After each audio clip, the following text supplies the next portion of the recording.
Chapter 489. Calculate? Calculate what? Slender Waist Dancer asked. The route Giordano takes in the courtyard and the time it takes to turn off the water vapor absorber to reach the fog. That way, there will be enough time for the assassination. Can't you calculate this? Gu Fei said. Then hurry up and calculate. Slender Waist Dancer urged. These aren't my strong points. I'm not a math teacher.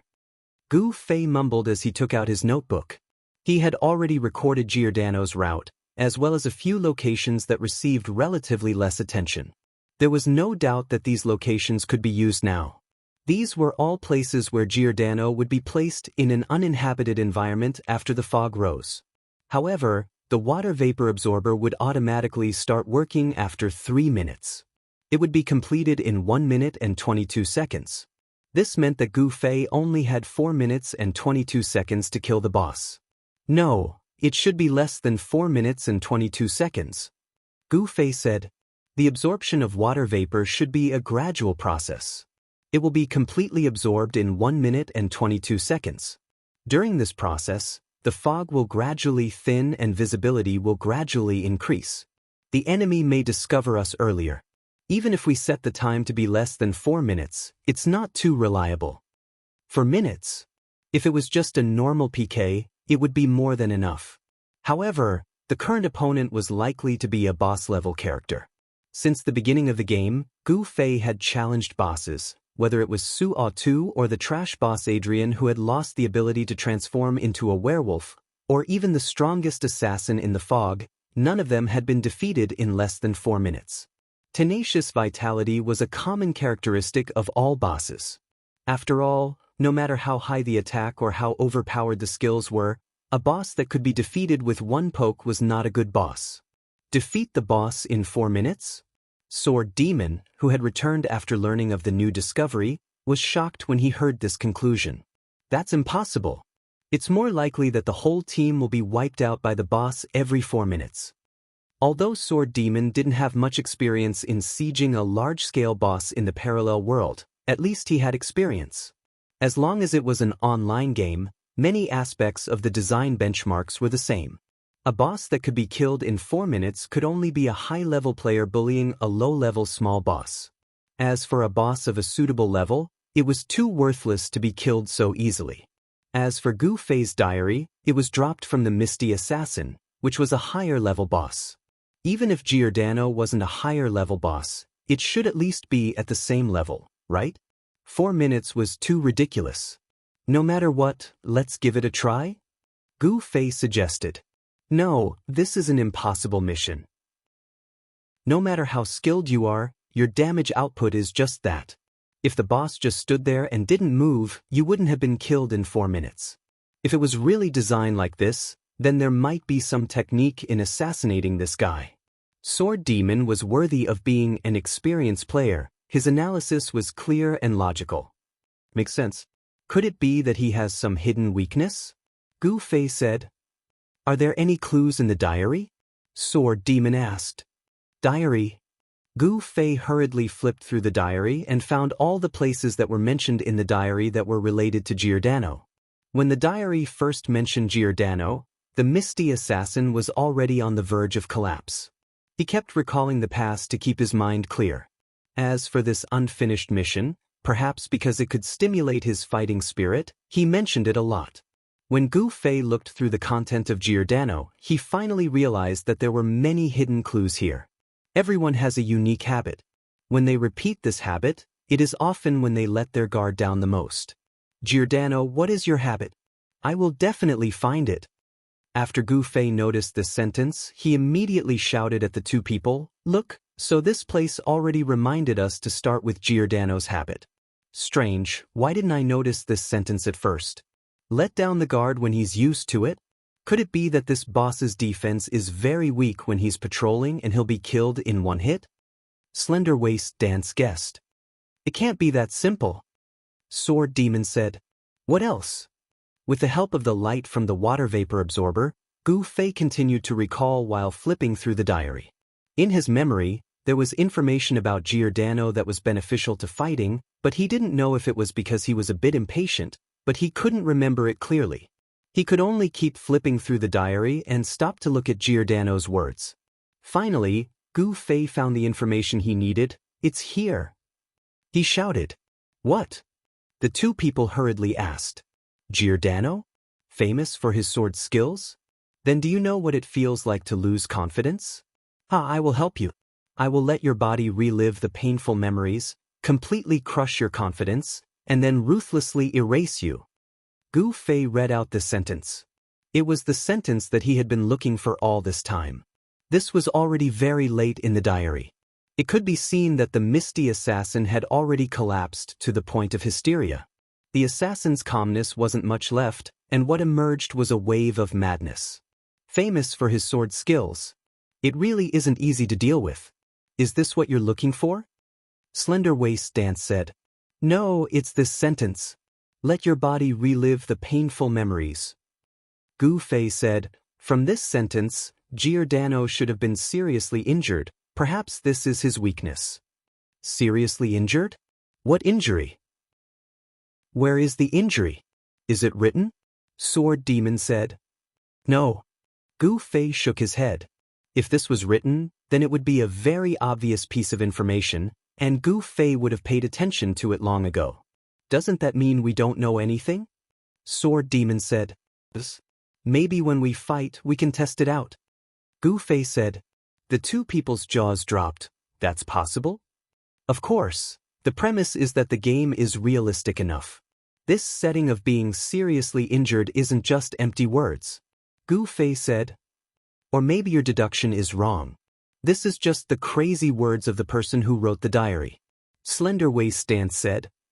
But other than this, I can't think of anything else. There's only so much about Giordano in the diary. You've seen it, what else is there? Gu Fei said. The two shook their heads. So this is the only way. Gu Fei said. When will Giordano show up? Sword Demon asked. Gu Fei looked at his record. He left the room at 10:22 sharp. After 5 minutes and 57 seconds, which is 10:27:57, he will walk out of the main entrance of the government office and arrive at the first feasible assassination spot at 10:35:22. It's only 10:10 now, and there are still 25 minutes before the earliest opportunity to strike. But now the players outside are still in a mess. Will it be inconvenient? 25 minutes, their battle doesn't seem to be over. Sword Demon asked. The players don't have to worry too much. When I first came, I already noticed that there were fewer players fighting on Giordano's route in the front yard. Maybe the players in the fog were worried that PK here would be detrimental to Giordano and affect their mission, so they deliberately controlled it? Gu Fei speculated. In fact, Giordano's patrol route was through a few NPC areas in the front yard. Both sides deliberately avoided the NPC guards, and the relatively sparse area just happened to include Giordano's route. Let's not talk about making a move first. It's very difficult to rush to the assassination spot in this situation, right? Sword Demon said. Water vapor absorber. If we turn it off, it'll be easy to move around in the fog, right? When we make a move, we just need to time it and turn it off again. Gu Fei said. Repeatedly coming and going in the fog won't alert the NPC, right? Sword Demon said. Isn't that thinking too much? Is it that realistic? Gu Fei said. Hey, you still want to rely on realism to find the boss' old wounds. Sword Demon said. If that's the case, we have to think about it. Let's just pretend that this thing can only be used once. Now we have to think of another way to get close to the location. Gu Fei said. Hey, if you guys think about it this way, then after the fog rises, will that Giordano give up his original route and change to this small woodshed because of this abnormal situation? Slender Waist Dance said. Gu Fei was at a loss. Why do I feel like we've already analyzed the problem more and more complicated? Slender Waist Dance's words make sense. If we think about it this way, we can't not pay attention to this point. Sword Demon said. Okay, then you guys summarize what we should do. Gu Fei felt a bit of a headache. Everything will continue as before, but the people who stay behind to turn off the water vapor absorber must immediately leave the woodshed after turning it off. Be careful not to get killed by the NPC inside. Sword Demon said. As for Giordano, I don't think he'll immediately notice once the switch is turned off. It takes time for the fog to rise gradually. When he notices, he should be not far from the location you need. Then, you two just need to find an opportunity to pull the monster. Pull the monster? I say, Sword Demon, sometimes your words really ruin the atmosphere. Gu Fei said. Sorry, it's a habit. I'll pay attention next time. Sword Demon said. Why do you stay behind? I run faster, let me turn off the switch. Slender Waist Dance said. No, you should go with Chenli. Time is limited. In order to complete the mission, we need more damage. You're more suitable than me. Sword Demon said. Watch your words. Words? Oh, damage. Sorry. I'll pay attention next time. Okay, then it's settled. Gu Fei decided. Then how do we get close to the assassination site in the middle of a chaotic battle? This problem doesn't seem to have been solved? Slender Waist Dance asked. Since there's no other way, we can only kill our way through. Gu Fei cruelly wiped his sword. Slender Waist Dance was depressed. Why do I feel like the plan we came up with after thinking for a long time doesn't feel exquisite at all? Why not? What a meticulous plan. It's so exquisite that you can't ignore it for even a second. Be more spirited. If you die on the way out, you'll be a failure. Gu Fei said. I think you'll be the one to die. Slender Waist Dance cruelly pulled out her dagger. Chapter 490. Gu Fei and Dance left the cave one after the other and returned to the small woodshed. Gu Fei looked at the situation outside through the small hole. He turned around and wanted to say something to Dance, but he found that Dance had already pulled the door open. Fuck! Gu Fei shouted. Without further ado, he followed Dance and rushed out of the woodshed. Outside the door was a battlefield. Dance's eyes revealed a vicious glint. As soon as she jumped out, she was prepared to kill the person closest to her. However, Gu Fei was faster. He raised his hand and pulled Dance's arm down. Wait. Wait for what? There are two groups of people. Kill which one? Gu Fei said. But look at their eyes. Gu Fei said. Under Gu Fei's reminder, Dance paid attention to the other party's eyes. Sure enough, she found the difference. When the man who was about to kill Gu Fei and Slender Waist Dance saw the two of them come out, he was pleasantly surprised. On the other hand, his opponent glared at Gu Fei and Slender Waist Dance as if they were his enemies. What? With a flash, the man's opponent was cut down by Gu Fei's sword. Everyone, do your best. Gu Fei raised his arms and shouted. Ao, ao, ao. Do your best. A group of people shouted along with Gu Fei. The man in front of him shouted even louder. His opponent, who had been fighting with him for a long time, was instantly killed by Gu Fei. What an amazing expert. Worship. Brother, which guild are you from? The man couldn't find a guild badge on Gu Fei's body, so he asked. We'll talk later. There's an enemy coming. Gu Fei swung his sword and helped the man block another attack. He then patted his shoulder. I'll leave this to you. That guy seemed to be shouldering some kind of important mission. He nodded heavily with an attitude that he wouldn't hesitate to die 1,000 times, turned around, and charged forward. This way. Gu Fei called Slim Waist Dance. He had already memorized the guild emblem of Flower in the Fog. As he walked, he greeted those who weren't Flower in the Fog warmly and slashed at those who were Flower in the Fog. Then he patted someone behind him and said, I'll leave this place to you. Gu Fei and Slim Waist Dance, one black and one red, shuttled through the battlefield very smoothly. Slim Waist Dance did not even have a chance to attack. You're so treacherous. Slim Waist Dance looked at Gu Fei in disdain. Gu Fei ignored her and continued to walk while shouting, Come on, everyone. Just like that, he managed to walk from the back of the building to the front. This is the place. Gu Fei led the slender dancer to an empty spot on Giordano's patrol route. Of course, this empty space was only for NPCs. There were no guards within dozens of meters of this location. If there was fog, then Giordano would be hidden. However, there were still players fighting. Although they were trying their best to stay away from the NPC guards, there were still some sporadic fights in this small empty space. Alright, you just stay here and wait, Gu Fei said to the slender waist dance. What about you? Slim waist dance asked. This is too dangerous. I'll hide in the building. Gu Fei said. Bastard, you mean you're going to leave a beauty in a dangerous place and run to a safe area? Do you have any humanity left? Slim waist dance was furious. You know stealth, I don't. I can enter the government office, you can't. So, you're safe here, I'm safe in the building. Everyone is safe. Gu Fei said. Why can you enter the government office? Slim waist dance asked. Gu Fei took out his wanted license and showed it to her. How much? Slim waist dance revealed her true self. She wanted something good as soon as she saw it. I'm sorry, this can only be used by the owner. Gu Fei said. How did you get it? Slim waist dance asked. Go in stealth first. We'll talk in private.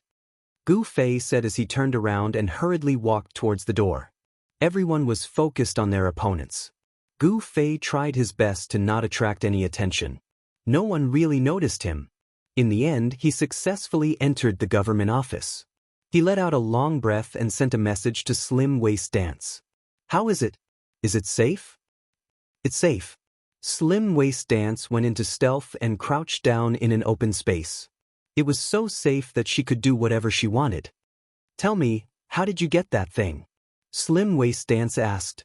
As Gu Fei walked towards the guard room, he briefly explained the requirements for the wanted license and its magical effects to Slim Waist Dance.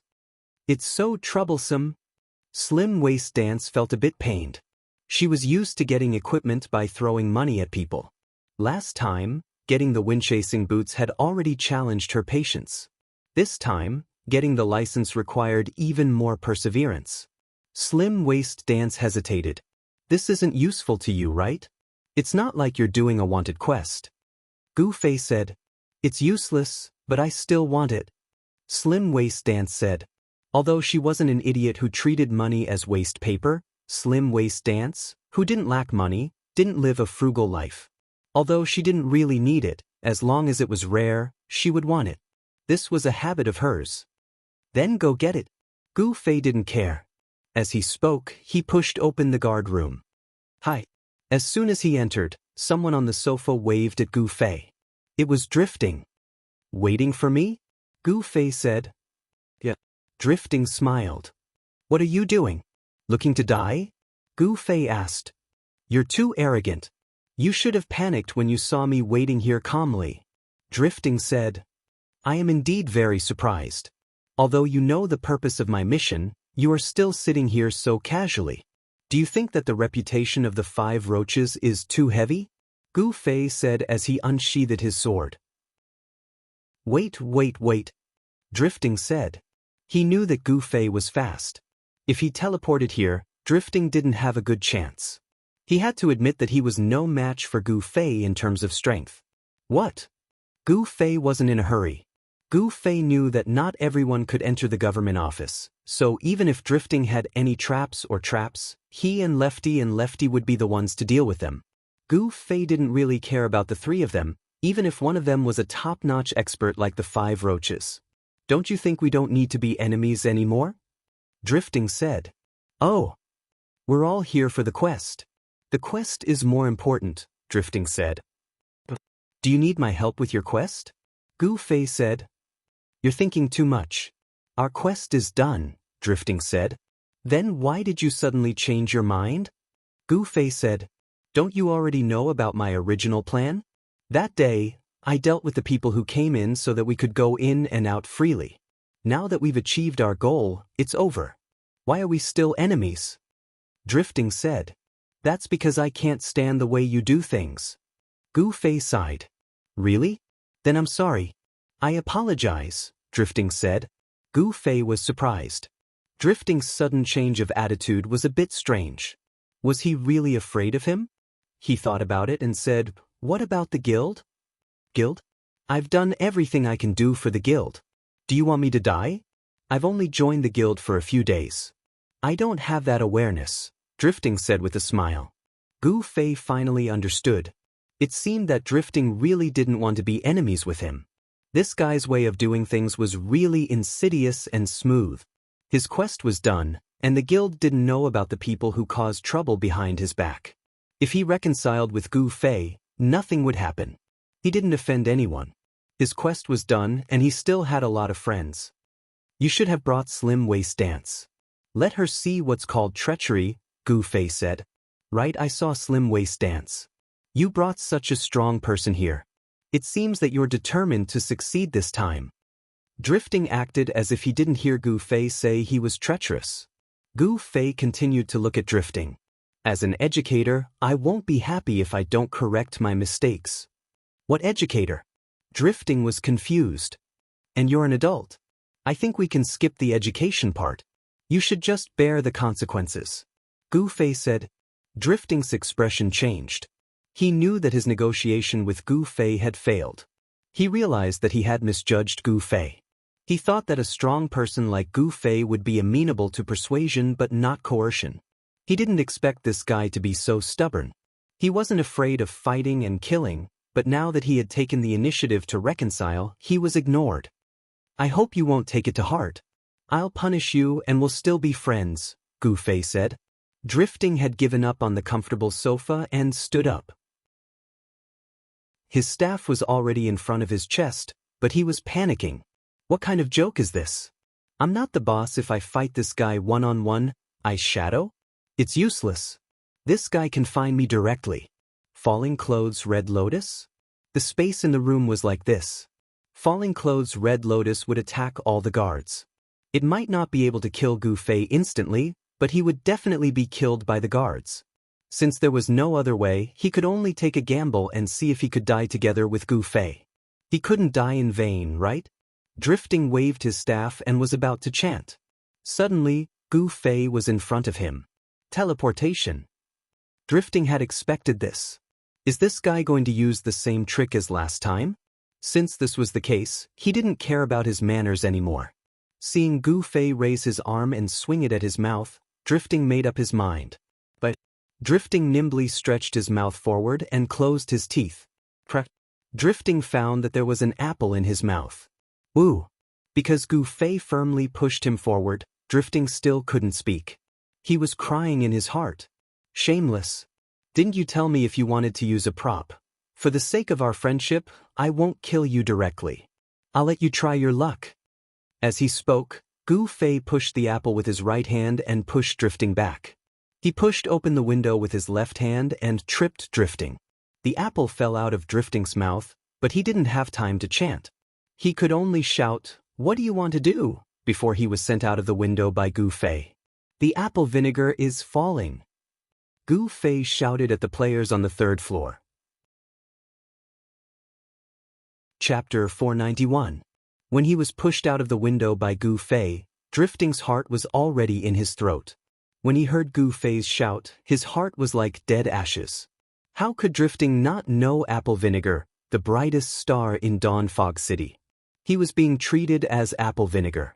How could he have a good ending? Thinking of this, Drifting tried to turn his head and look down, but he immediately relaxed. Gu Fei, who was at the window upstairs, also felt sorry. Due to the chaos of the people below, Gu Fei's shout from the third floor didn't cause any reaction. The players below continued to focus on killing. Any shout from one of them was enough to cover up Gu Fei's careless shout. No one noticed that he was drifting and he just fell straight to the ground. The guard room was only on the third floor, so it wasn't enough for him to fall to his death. However, the players around him were shocked. What kind of alien was this sudden visitor?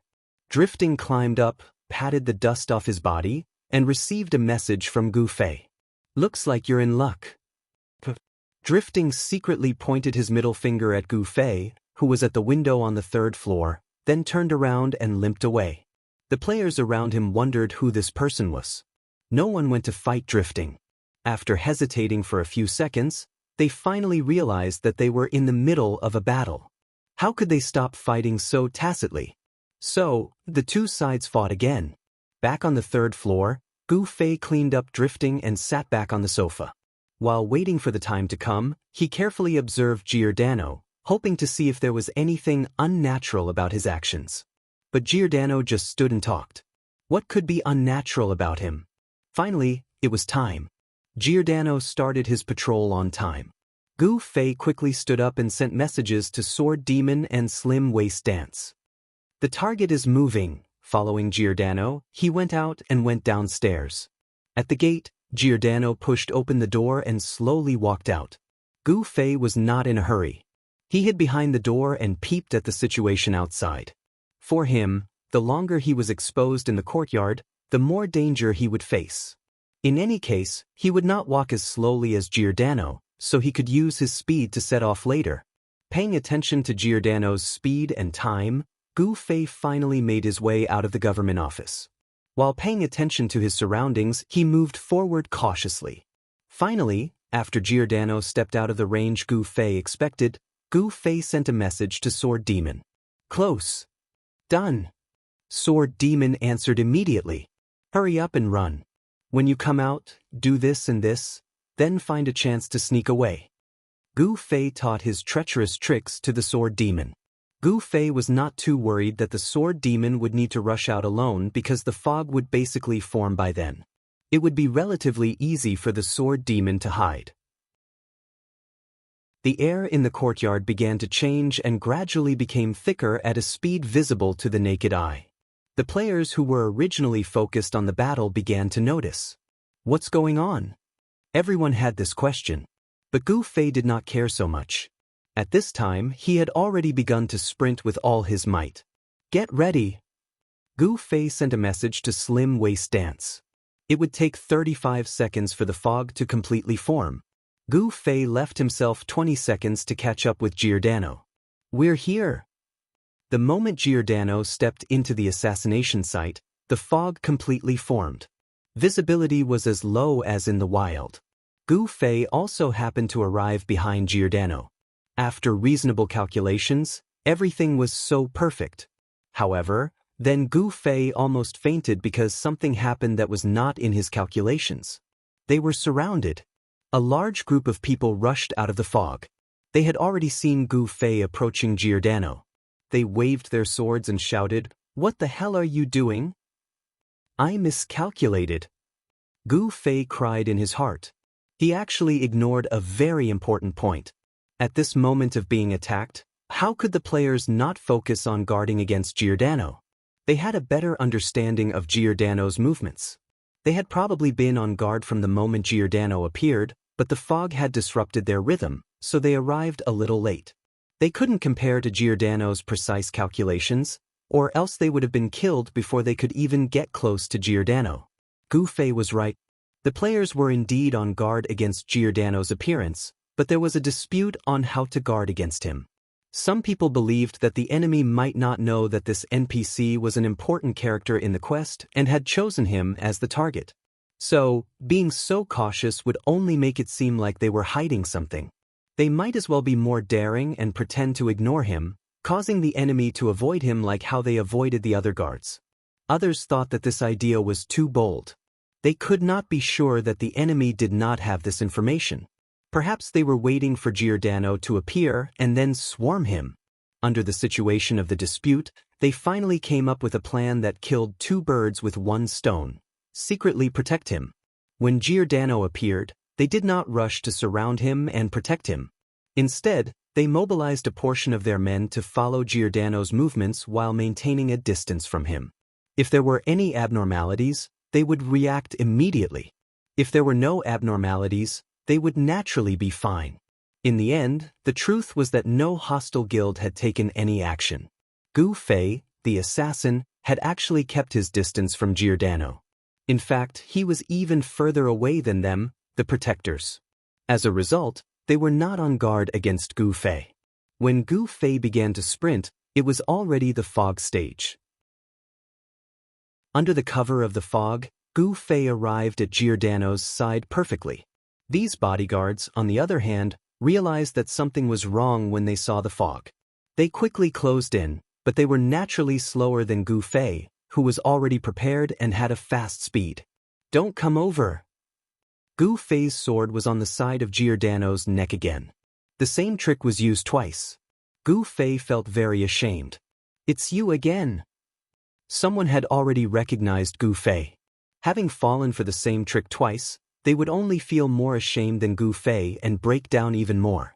However, they still did not dare to move. For minutes, only 4 minutes. Gu Fei complained in his heart.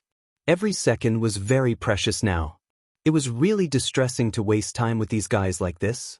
But if he attacked now, these guys would definitely swarm him, and he would not be able to deal with them. What should he do? Gu Fei could not think of a countermeasure at the moment. He could only regret that his plan was not thorough enough. But at this moment, another guard suddenly rushed out of the fog and ran in front of Giordano.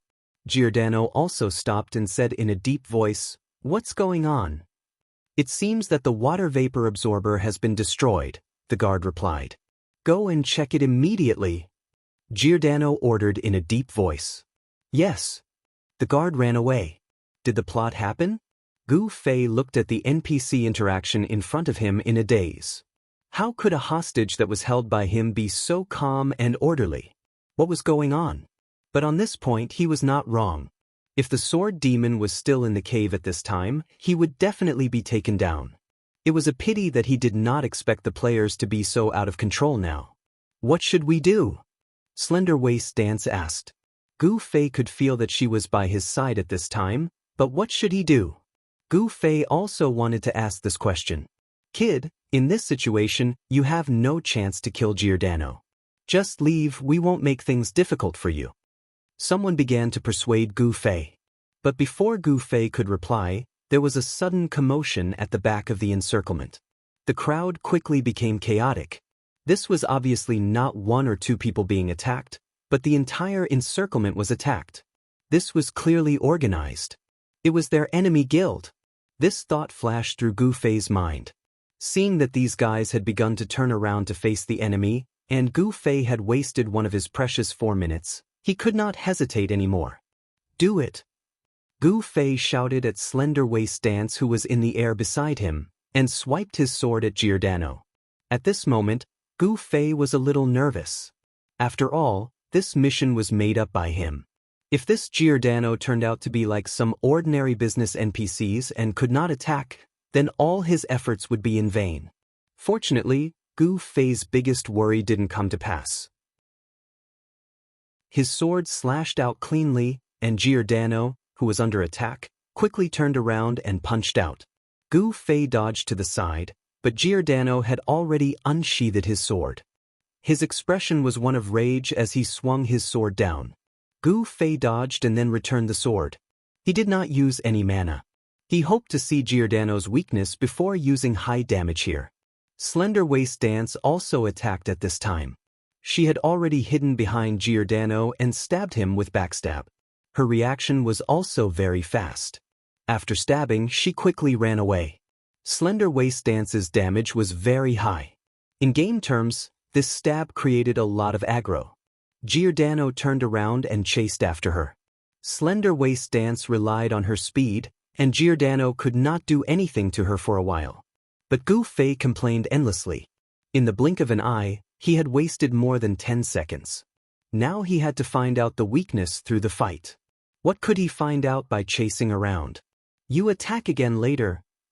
After Gu Fei shouted at Slender Waist Dance, he had no choice but to go up and release the ultimate skill of Double Flame Flash.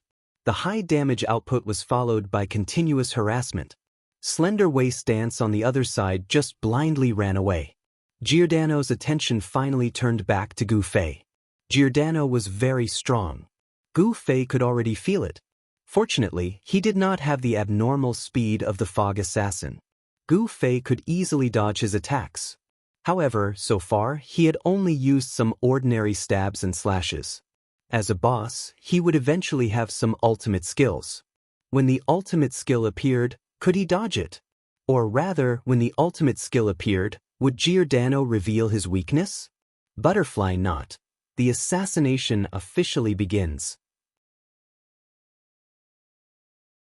Chapter 492. The big move came at the drop of a hat. In a situation where normal attacks couldn't deal any damage to Gu Fei, Giordano very straightforwardly used a killing move. His figure, who had been attacking all along, suddenly stopped. The blade of his sword abruptly sank downwards and the dust around him was suddenly blown into the air. Giordano suddenly shouted loudly and flipped his sword over. He yelled, "Burst flames!" His one-handed greatsword, which was several sizes larger than Gu Fei's Nightstream sword, suddenly became like a red-hot soldering iron. It emitted a scorching heat and swept up a heat wave as it struck towards Gu Fei. The sword hadn't even reached him. It had only come into contact with the heat wave, but Gu Fei's health had already begun to drop. The might of this sword could be imagined. Gu Fei didn't even dare to use his sword to receive it. He was afraid that if he was too close to this move, he would be melted by it. He could only dodge. When Gu Fei dodged seriously, the position he would choose wouldn't be as simple as dodging an ordinary move. He would choose to enter a dead angle where his opponent couldn't continue attacking. At this moment, Gu Fei tilted his body and suddenly scuttled towards the right side of Giordano's body. This position was precisely the angle where Giordano couldn't pursue after his attack unless his joints could complete a twist that humans couldn't achieve. With the reality of the parallel world's propaganda, this sort of thing couldn't possibly happen. There was no threat for the time being. This was the judgment of Gu Fei, who had successfully seized this dead angle with great confidence. But Giordano seemed to know that this attack was useless. The bright red blade of his sword had already returned to normal, but then the blade of his sword turned into a pitch-black mass. It made people feel extremely heavy when they looked at it. Giordano's loud yell followed, "Crag burst!" Gu Fei's judgment of the dead angle was extremely accurate. If Giordano wanted to attack him in this position, he would need to move his body by a large margin. This would give Gu Fei ample time to observe his movements and respond. However, Giordano's second, Crag Burst, attack was faster than Gu Fei had imagined. He followed up with his second attack almost at the same time that the exploding flames failed. This made Gu Fei a little confused, because from that position, it was impossible for the same move to hit him. What did this guy mean by using it again? At this time, Gu Fei didn't know that Giordano was using another skill. Although he had heard Giordano's yell, the tragedy was that Flame Burst and Crag Burst were a perfect homonym. Giordano's sword stabbed into the ground with incredible speed. Gu Fei was still puzzled by this inexplicable action of his. Suddenly, an incomparably huge force attacked him from beneath his feet. Not good. Gu Fei's mind spun extremely quickly, and his reaction speed was even more astonishing. He reacted a step late, dodging almost at the same time as the skill's explosion. The ground cracked and shattered rocks flew everywhere. Gu Fei was sent flying by the wave of dirt. He could feel his health rapidly dropping, but at the same time, he knew that he had dodged the majority of the force. It shouldn't be enough to kill him, right? Gu Fei paid attention to the drop of his health. In the end, he lost his balance in the air because of the flying dirt and rocks and fell to the ground. "How are you?" Slender Waist Dance glided over and quickly helped Gu Fei up. "I'm still alive." Gu Fei saw that his health had stopped dropping at a fifth. "Idiot, how did you dodge it?" Slender Waist Dance said. "I hate this type of attack." Gu Fei was gloomy. It was such a perfect dodge, but Giordano had chased after it in such a way. This type of unrealistic fantasy attack was outside of Gu Fei's expectations. Just like that, Giordano didn't need to adjust his figure and completed a perfect attack on his enemy's blind spot. Of course, what was even more hateful was that damn homonym. Gu Fei now knew that these two weren't the same skill. Despicable system, if these two skills weren't homonyms, Gu Fei definitely wouldn't have hesitated so much after hearing it. At the very least, he wouldn't have lost so much health. Of course, the battle didn't stop there. Giordano turned around, and when Gu Fei wasn't in his attack range, he slashed out with his sword and yelled again, "Burst delay." "Fuck!" Gu Fei also yelled out. At the same time that Giordano yelled out, Gu Fei felt a sword wind that seemed to be able to tear through everything coming towards him. Gu Fei hurriedly rolled on the ground, and a deep crack appeared on the ground where he had just fallen. There should be a limit to how despicable you can be. Gu Fei clenched his teeth. 3 completely different skills with homonym names. It was hard to believe that this wasn't a deliberate design. Slender Waist Dance was so shocked that she couldn't speak. She had been right next to Gu Fei, but Giordano's hatred was clear, his target was clear, and his attack was precise. This attack didn't touch her at all. However, when she didn't react, Gu Fei dodged, and a crack appeared in front of her. A terrifying attack, a terrifying dodge, and a terrifying gap. Although Giordano's attack was terrifying, Slim Waist Dance felt that Gu Fei's reaction was even more terrifying since he was able to dodge the attack in time. You pervert. Slender Waist Dance felt that this description was perfect for Gu Fei. Are you ready? We're going. Gu Fei said to Slender Waist Dance. You saw his weakness? Slender Waist Dance was surprised. Giordano strode forward. After 3 consecutive killer skills, Giordano returned to the path of ordinary attacks. There was no helping it. As a boss, this was necessary. After all, bosses were for players to kill, so players had to have a decent chance. A boss that kept using high-level skills wasn't a good boss either. I can see the traces. Gu Fei said to Slender Waist Dance while dodging the attacks. This guy's attack path is a bit off and sluggish. This is caused by some of his old habits. Please speak Chinese, thank you. Slender Waist Dance said expressionlessly. To put it simply, he should have been using his left hand, but now he's using his right hand. Gu Fei said. In other words, his left hand is injured, so he can't use his left hand? Slender Waist Dance's eyes lit up. It might not be his left hand. It could be any part of his left arm, especially the joints. Gu Fei said. Then we have to try? Slender Waist Dance said. That's right. Gu Fei nodded. Let's hurry. It's the left shoulder, idiot. Suddenly, a lazy voice sounded from the side. Slender Waist Dance immediately turned around to look. A guy in fighter attire was sitting on the ground, picking his nose while looking at Gu Fei, who was fighting with Giordano with disdain. For you. Slender Waist Dance was on guard. Hello beautiful, I'm that idiot's cousin. The person who suddenly appeared was Gu Xian. Gu Fei didn't turn around, but he already knew it was him from the voice. Why are you here again? How did you get in? Slender Waist Dance was shocked. This was because around their circle, the 2 guilds outside were fighting fiercely. It was hard to imagine that there would be a guy sitting on the ground so leisurely. His appearance didn't match the atmosphere around him at all. Hee hee, I'm quite popular here. Gu Xian laughed. Wind String, hurry and kill that guy. A confused player pointed at Gu Fei and yelled at Gu Xian. They were currently tired of fighting with their opponent's guild, and couldn't spare any manpower to protect Giordano. Gu Xian's reappearance surprised them, but what was even more surprising was that no one from their opponent's guild attacked Gu Xian. They could understand this point. Gu Xian was famous in Cloud Fog City, had good relations with people, and was also a free player without a guild. These people from the guilds recognized him, so naturally they wouldn't make things difficult for him. Wait, let me see how this guy is going to deal with the boss first. Gu Xian said unhurriedly. Fuck. Then what's the point of our quest? The confused player was furious. Who knows what your quest is for? I never said I'm here to help you with your quest, right? Gu Xian actually answered the guy's question patiently. Ah. Suddenly, a heart-wrenching scream made everyone's heart skip a beat. Everyone couldn't help but look towards the direction of the sound. In the middle of the circle, Giordano had already thrown away the sword in his hand. His right hand was holding onto his left shoulder as he let out a scream.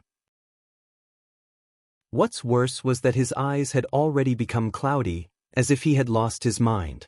While Gu Xian and the confused player were talking nonsense, Gu Fei had already found an opportunity to heavily strike Giordano's shoulder twice. One was a dual flame flash, the other was a thunder palm, both of which were currently Gu Fei's strongest damage skills. Gu Fei believed in Gu Xian's judgment. Foresight. This kind of thing wouldn't degenerate because of laziness. Gu Fei's first strike caused Giordano to reveal an expression of extreme pain. After the second strike, Giordano fell into a state of mental breakdown. The Misty Assassin's Diary was a genuine quest guide filled with hints. Find out Giordano's weakness, attack it, and uncover the shadow of his pain. It was a very cruel method, but Gu Fei had done it. At this moment, Giordano's pain was very realistic. His eyes revealed a deep level of fear and trembling, which somewhat moved Gu Fei. This kind of pain, perhaps it wasn't just an injury.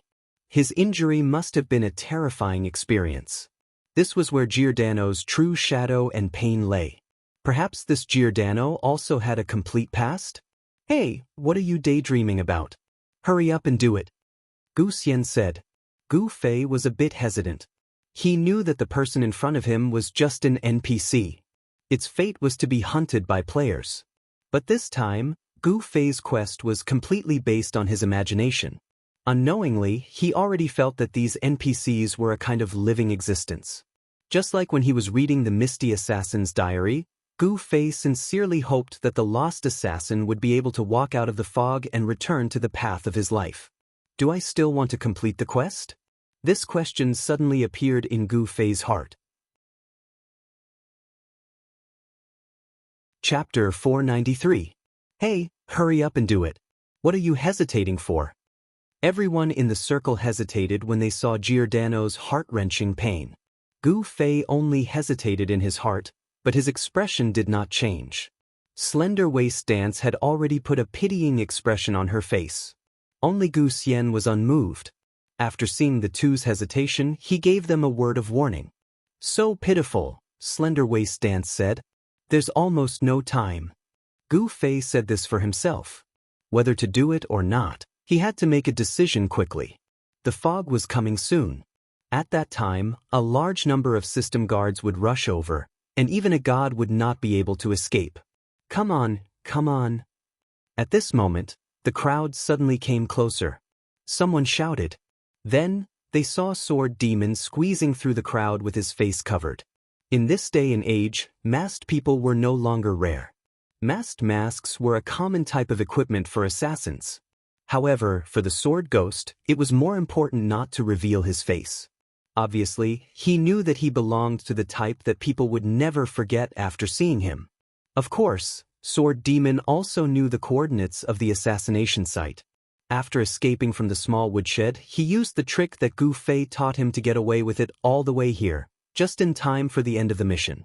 Sword Demon saw Giordano half kneeling on the ground in pain at a glance. With his face covered, no one could see his expression, but everyone could hear his surprised tone. Success! Gu Fei nodded. What about now?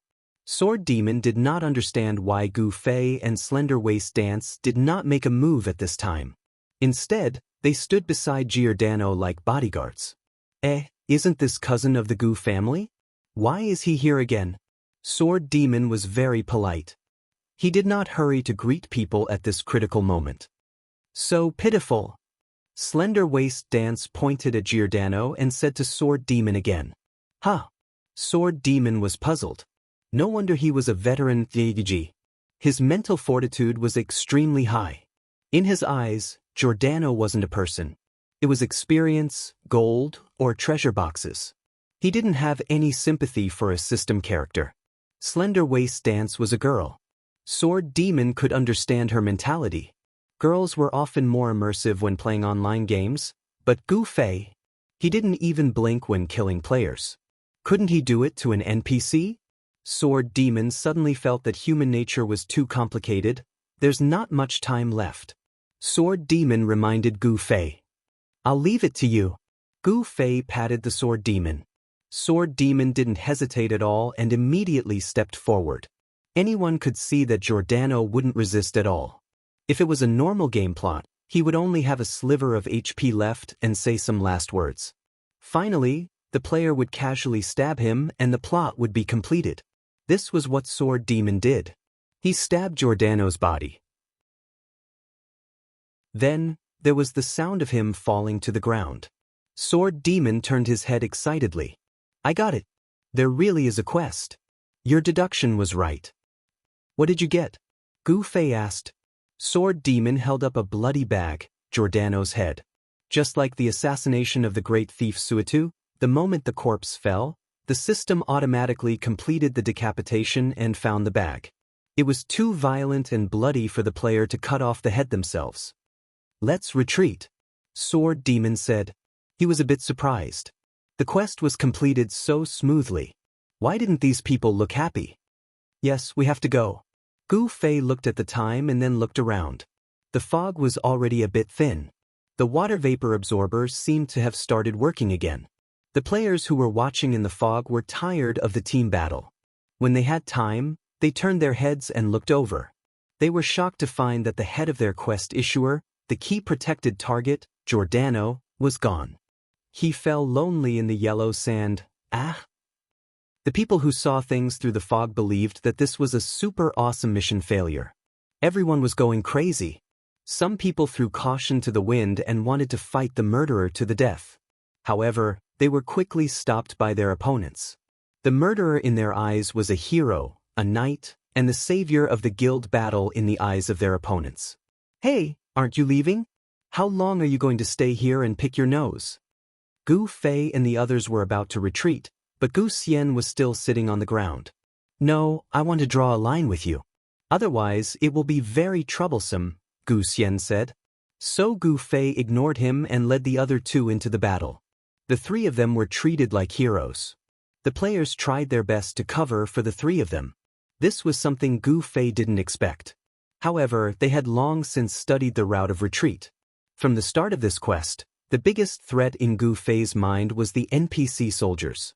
In order to block their line of sight, Wu Li's current route of retreat was to avoid them as much as possible. With the cover of the team, the chosen route, and the unique speed of the three of them, the retreat was daunting but not dangerous. The three of them smoothly rushed out of the main gate of the government compound. Behind them, the sounds of killing still shook the sky. "It's over." Gu Fei looked back. He had spent a lot of energy and time on this for the past few days. Now that he had reached the end, everything was in the past. He suddenly felt a little disappointed. Sword Demon wasn't disappointed at all. He didn't feel disgusted with the blood bag in his hand. For a veteran player, the reward of the quest was the climax. "Yo, it's already done?" The three of them walked out of the main gate. After walking a few steps, a figure appeared in the fog. He saw the three of them and greeted them. "Why are you here?" The person waiting here was actually the Han family young master. "If it wasn't for my series of arrangements, would your quest have been successful?" Han family young master said. "What arrangements did you make?" Gu Fei said, "Think about it yourself." Giordano had already died, but his old friend was still there. The annoying guy was still as annoying as ever. The melancholy in Gu Fei's heart suddenly lessened a bit. It was probably diluted by this annoyance. "Let's leave this place first," Sword Demon said. He was afraid that the people in the fog would surround them at any time. "Let's leave, it's almost over," Han family young master said as he looked towards the courtyard. At this time, the fog had finally dispersed again. Experienced players could see at a glance that one side of the battle had already started in organized retreat. "What did you do?" Gu Fei asked the Han family young master. Gu Fei concluded that the Han family young master had calculated a lot of the actions of this group of guild players who were in the fog. But of course, this wasn't his guess. He should have been secretly and cleverly guiding the other side to cooperate with Gu Fei's actions. Suddenly, Gu Fei reached the most critical moment of the operation. At the assassination site, when he was surrounded by the players in the fog, the other guilds suddenly rushed over. Was this really a lucky coincidence? It didn't seem difficult to make this kind of arrangement. As long as he gave these guilds some hints, telling them that Giordano was a very important character, and revealed reasonable coordinates, the coincidence in the end was completely predictable. Gu Fei quickly remembered that when he and Sword Demon were researching the mission together, Han family young master also took his notebook and casually glanced at it a few times. This guy really knew how to look at the key points. Gu Fei sorted out the Han family young master's thoughts. The things that he missed were actually all considered by this guy who was not part of the situation. He had to admit that this guy's overall strategic thinking was a cut above others. He would calculate every detail and make sure there was no deviation at all. "How is it? Are you convinced now?" Han family young master didn't answer Gu Fei's question at all. But looking at Gu Fei's expression as if he had understood something, he probably guessed it. You seem to have grasped all our actions. Gu Fei felt that it was a little unbelievable. This guy's guess was a little too accurate. Of course, I asked Sword Demon. The real answer was so simple. At this time, Sword Demon couldn't wait to complete the mission and asked Brother Yu, "Brother Yu, where is your cabin in the oak forest of Forest Shade City?" With Brother Yu's intelligence habit, he naturally remembered the coordinates of the places he passed by. After answering, he asked, "Did you find anything new?" "More than that, we've completed it," Sword Demon said. "What?" "Giordano has been successfully assassinated by us," Sword Demon announced. Can we really carry out the mission without the mission bar?" Brother Yu's stubborn online game thinking was subverted. "Damn, I miscalculated." Unscathed in battle sighed. "Originally, I should have followed Qianli this time." Yutian Shenming was also regretful. "Brother Yu, experience and dogmatism can't be done. You've learned from this." Unscathed in battle said. "Yes, the spirit of innovation is very important. Look at Qianli. Learn more." Yutian Shenming said. "Hey, you too, you don't have to post it in the channel for everyone to see even if you're making sarcastic remarks." Brother Yu was depressed. These two people were clearly beside him, but they wanted to talk to him in the channel. Could it be that they had some ulterior motives? The two's intentions were quickly exposed, and they sent almost at the same time in the channel, "Brother Qianli, take us to receive the reward." Shameless. Everyone couldn't help but sigh. Speaking of which, who does this mission belong to? Sword Demon also had this doubt. After all, there was nothing in the mission bar. "Everyone, go and receive the reward. Try it and you'll know." The two shameless guys continued to shout. "If even you guys can receive the reward, then there's really no justice in this world," Han Family Young Master said. Although those people went to Shady Forest City, it had nothing to do with the actual assassination. If they had to make a connection, touching the Misty Shadow Assassin's diary was probably their only achievement. "So are we going to Shady Forest City now?" Sword Demon was very spirited. "Tomorrow it's time to go offline," Gu Fei said. "Oh, that's good." For Sword Demon, this day must have been very difficult, but since it was Gu Fei who released it, then no one would have any objections. "Then we don't have to come back, right?"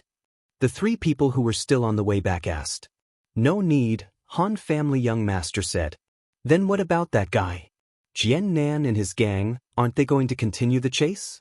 Isn't there still a staff?" Those two greedy guys wanted everything. A bunch of trash. "If you guys remembered things, it would have been over long ago," Han Family Young Master said.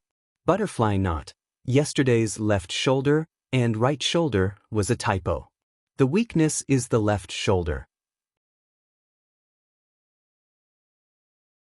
Chapter 494. Everyone didn't think much of it.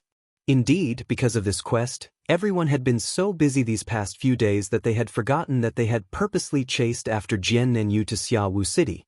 However, Han Family Young Master clearly seemed to have forgotten about it as well. Yet, at this time, he was still reprimanding them. The Staff of Resurrection in Jian Nenyu's hands has already been put up for sale. Han Family Young Master said, "There's such a thing." The others were surprised. A bunch of trash. Han Family Young Master continued to look down on them. However, these people in front of him, who had been dealing with him for a long time, had already trained their disdain to the point of being immune to damage, so they pretended not to hear it. "Could it be a smokescreen?" Brother Yu asked. "No, it was put up for sale in the exchange. The staff's information and the seller are all clear at a glance. It was already bought by someone 2 days ago." Han Family Young Master said, "Are they cutting their losses?" Sword Demon sighed. "It seems like they know that holding that thing in their hands is troublesome, so they might as well exchange it for money. Dropping 2 or 3 levels in a few days is too much of a blow to their confidence." Everyone sighed. The people around Gu Fei all looked at him. They habitually thought that it was because of Gu Fei. But in reality, when they thought about it carefully, not many of the 7 people had died directly in the hands of Gu Fei. I don't think it's just a matter of confidence. Jian Nanyu is a member of the robber circle. Perhaps he received some news in their circle and knew that many people in the same circle were eyeing them. This is probably the main reason why he was so ruthless to sell it. Brother Yu analyzed. Later on, let's look at the forum. If he wants to drop this bomb, he might also post something there. Makes sense. Everyone said. Also, Brother Yu continued to send messages in the channel. What are the attributes and data of the staff? Hurry up and tell me. Gu Fei and the others, who were not with him, were already imagining Brother Yu eagerly pulling out his notebook and pen. Unfortunately, only the Han family young master had seen the consignment. Obviously, he was not reliable when it came to this kind of thing. Although this guy was smart, he would not let things that he was not interested in occupy his brain. The answer he gave Brother Yu was not satisfied. I forgot, the name seems to be Resurrection Staff, and the skill is called Resurrection of the Dead, right? Let's take a look at the forum later. There might be some. Everyone comforted Brother Yu. Hence, Brother Yu quickly went offline to check the forum. Gu Fei also went offline. To them, this was a day of complete victory. However, to the flower amidst the Fog Guild, this day was a tragedy. After Gu Fei and the others left, the enemy guilds immediately retreated in an organized manner. To be honest, they had no idea what they could do to ruin Flower gazing through the fog's quest. In any case, they had already caused a huge ruckus in the courtyard. Even the system guard boss had been killed. This was a huge harvest. No matter how many people they had, they would not dare to attack the system guard boss. Han family young master had predicted this, so he told these guilds that there was a quest that could help them attack the system guard boss. This was why these people were so cooperative. The smoke from the battlefield dissipated, and Flower gazing through the fog's players had a sorrowful expression.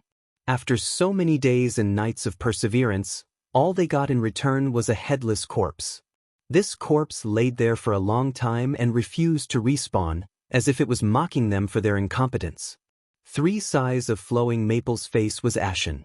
They knew the other party's goal and made all possible arrangements, but in the end, the other party still completed the quest. Where's Windstring? Didn't he say that he would take care of that guy? 3 sighs of Flowing Maple was going crazy. He left. Someone came up and said, before he left, he said that person was his relative. He tried to persuade him, but he couldn't. Bullshit. 3 sighs of Flowing Maple roared. Everyone was silent. Their guild leader had always been known for his calm demeanor. Recently, he seemed to have gone insane from all the torment.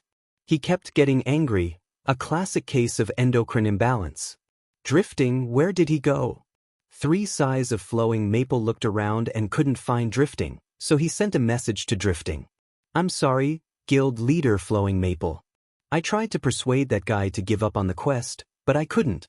I've let you down, and I've let the guild down, so I'll leave. Drifting replied. Fuck. If it was a phone that sent the message, it would have definitely been smashed by 3 sighs of Flowing Maple. Flowing Maple, calm down. 3 sighs of Flowing Maple's comrades comforted him. Let's wait for the next quest issuer to come out and see how the quest goes. The issuer is over there. 3 sighs of Flowing Maple pointed at the headless corpse. Everyone was speechless. Giordano was indeed dead, but how could there be one less NPC in the system just because of one death? Of course, replacements would be spawned very soon. It seemed like 3 sighs of Flowing Maple had really lost his mind. The players all retreated, feeling that it was the wisest decision not to interact with him. Giordano patrolled once a day, which was equivalent to once every 6 hours in real life. None of the players left the courtyard, and everyone spent these 6 hours with a heavy heart. The door of the government office suddenly opened, and Giordano appeared in front of everyone with the same smiling face and voice. No one was excited. After all, this was how NPCs respawned. It was impossible to erase the fact that the previous Giordano had died. As expected, at the position where he usually announced the quest progress, the new Giordano angrily said, I am the new guard captain Giordano. My predecessor was actually assassinated under your watch. How did you do your research? No one paid attention to him. Who would take an NPC's criticism seriously? In any case, no matter if you said something nice or begged for mercy, the NPC would not show any mercy. Everyone was just waiting for him to announce the result. 50 points deducted. Keep your spirits up from now on. The new Giordano turned around and left. Guild leader! Guild leader! Someone come, the guild leader is in shock. The players were in chaos. 50 points. 3 sighs of flowing maple, who had just woken up, almost cried. 50 points meant 50%. Right now, the entire courtyard was completely cleared of weeds. 3 sighs of flowing maple could not think of any way to get back this 50% progress. By relying on the meager automatic increment every day? Would he be able to see this quest completed in his lifetime? Disperse. We give up on this quest, 3 sighs of flowing maple announced dejectedly. Everyone was dejected and did not know what to say. The morale of the guild had fallen to the lowest point. Guild leader. At this time, someone suddenly sent a message in the guild channel. Someone outside the courtyard says that he wants to see you. Let him come, 3 sighs of flowing maple replied indifferently. Perhaps he did not even see what was going on, but he just gave an answer that he agreed. To him, he did not think that there could be any worse situation. Who is it? Someone in the guild muttered. The person quickly arrived in front of 3 sighs of flowing maple and the others. 3 sighs of flowing maple weakly glanced at the person and used an appraisal skill. Our guild does not accept people who are not level 40. The person was only a level 35 cleric. Giordano has been killed. 50 points deducted, right? The person said with a smile. Yes. After 3 sighs of flowing maple responded, he suddenly realized something. Who are you? How did you know? The person glanced at the lifeless players. Don't be discouraged. There is still a chance to salvage the situation. Chance. 3 sighs of flowing maple asked. Get 50 points in one fell swoop. If everything goes well, you can even complete the quest in one go. The person continued to smile. Who exactly are you? 3 sighs of flowing maple had returned to his usual calm state.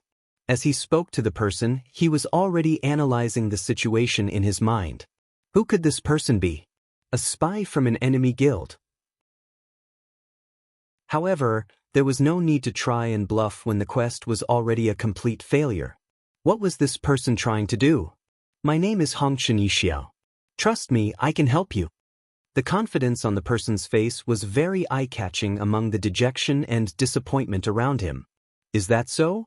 Then what should I do? Tell me. 3 sighs of flowing maple wanted to give it a try. Don't look like that. This isn't difficult. Come with me. Hongchen Yixiao turned around.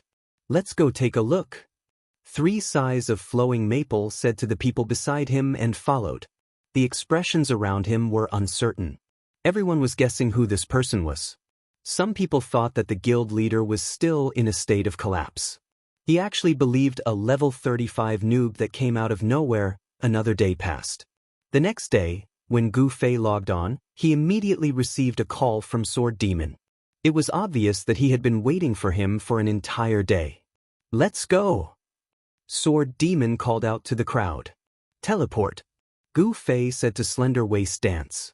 He knew that the teleportation scroll could not only teleport one person at a time. Get lost. It's free. Slender Waist Dance flatly refused. This kind of expensive item, Slender Waist Dance, was clearly only prepared to use it in times of crisis. To her, other people's laziness wasn't a crisis at all. I asked around and found a shortcut. It's much closer than Waterside City. Sword Demon said. Mist City, Waterside City, and Shady Forest City. These 3 cities form a triangle. It's possible to directly walk towards Shady Forest City from Mist City. Sword Demon said. Then why did the Misty Shadow Assassin pass through Waterside City before departing from Shady Forest City? Sword Demon was silent for a while. Can you not reason with the system? Sometimes it's very realistic, but sometimes it's illogical. Gu Fei complained. Passing through Waterside City should also be an important clue. If it's an ordinary player, They probably have to go there to find out something. Han family young master said. What do you mean? What is an ordinary player? To put it simply, after exchanging a few moves, you can see through the opponent's old injuries. Do you think this is something an ordinary person can do? Han family young master said. What do you mean? Giordano's old injuries are a clue from the diary. But where are the old injuries? An ordinary person would have to spend a lot of effort to investigate. How could there be such a barbaric guy like you who would use violence to solve it? Han family young master said in disdain. You mean the clue is in Waterside City? Gu Fei said. I didn't say that. What I meant was that the assassin passed through Waterside City. It's not that the system is unreasonable, it's a clue deliberately left behind. Since you believe it to be true, then all the illogical parts aren't unreasonable, they're doubtful. Chapter 495. In the end, everyone agreed with Han family young master. Gu Fei's way of completing missions was indeed mixed with some extraordinary feats. For example, the first time he challenged the map, he saw traces of fighting in the environment in the Luminous Village, and this time he read Giordano's old injury from his attacks. These were impossible for any ordinary person. If a normal person wanted to know where Giordano's old injury was, they would have to find another way, but Gu Fei relied on his specialty to take a shortcut. The group chatted as they continued on their way. Gu Fei greeted and bade farewell to everyone that he knew here. Come again when you're free. The most enthusiastic response was from number 2, Scissorhands. Goodbye. Strange Pupil's answer was the most ordinary. I'm now in the top 10 thieves. Yen Xiaozhu did not care what he was saying to her. She shared her joy with someone who had sent her a message. Gu Fei smiled. Yen Xiaozhu's rise to the top 10 was all thanks to him. This was because Gu Fei had kicked Apple Vinegar out of the top 10 thieves leaderboard, giving Yen Xiaozhu a spot.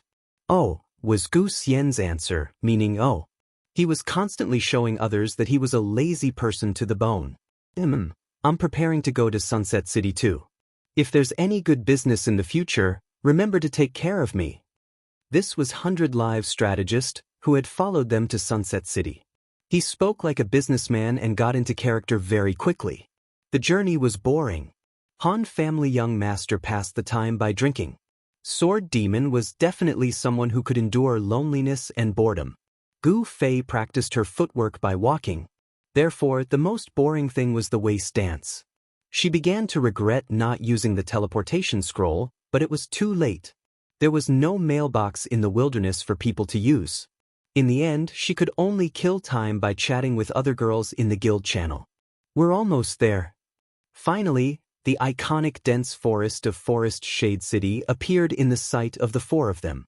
Then, they saw 3 familiar-looking guys on the road beside the forest.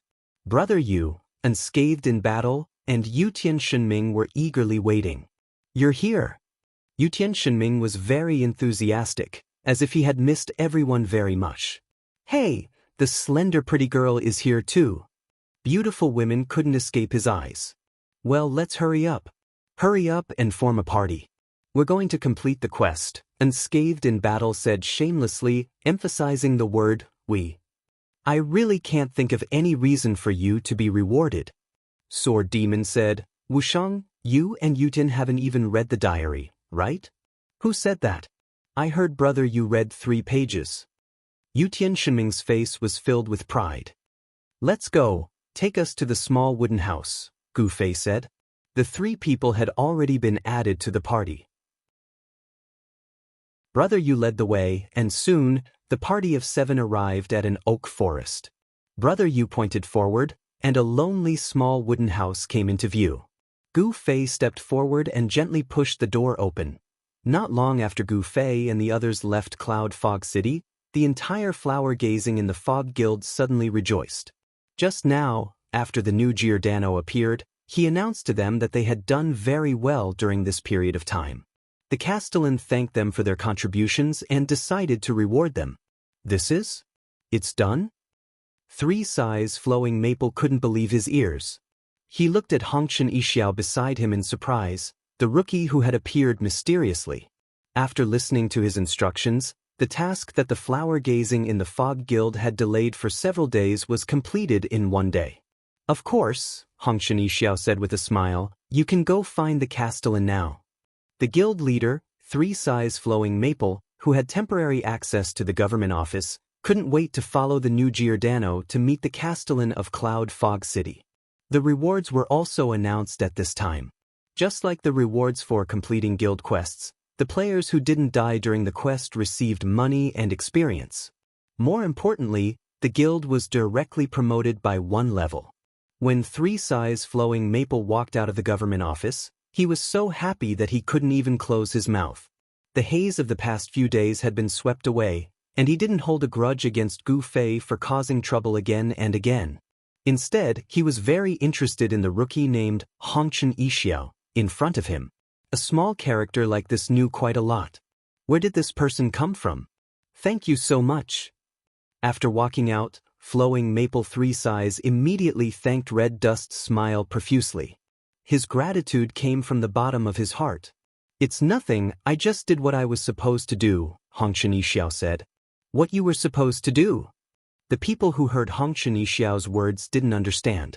Your quest received damage that shouldn't have happened at the moment. Assassinating Giordano shouldn't have been a quest that current players shouldn't have been able to accept. Even if they did, they wouldn't have the ability to complete it, Hongshan Yixiao said. But someone did accept it and completed it.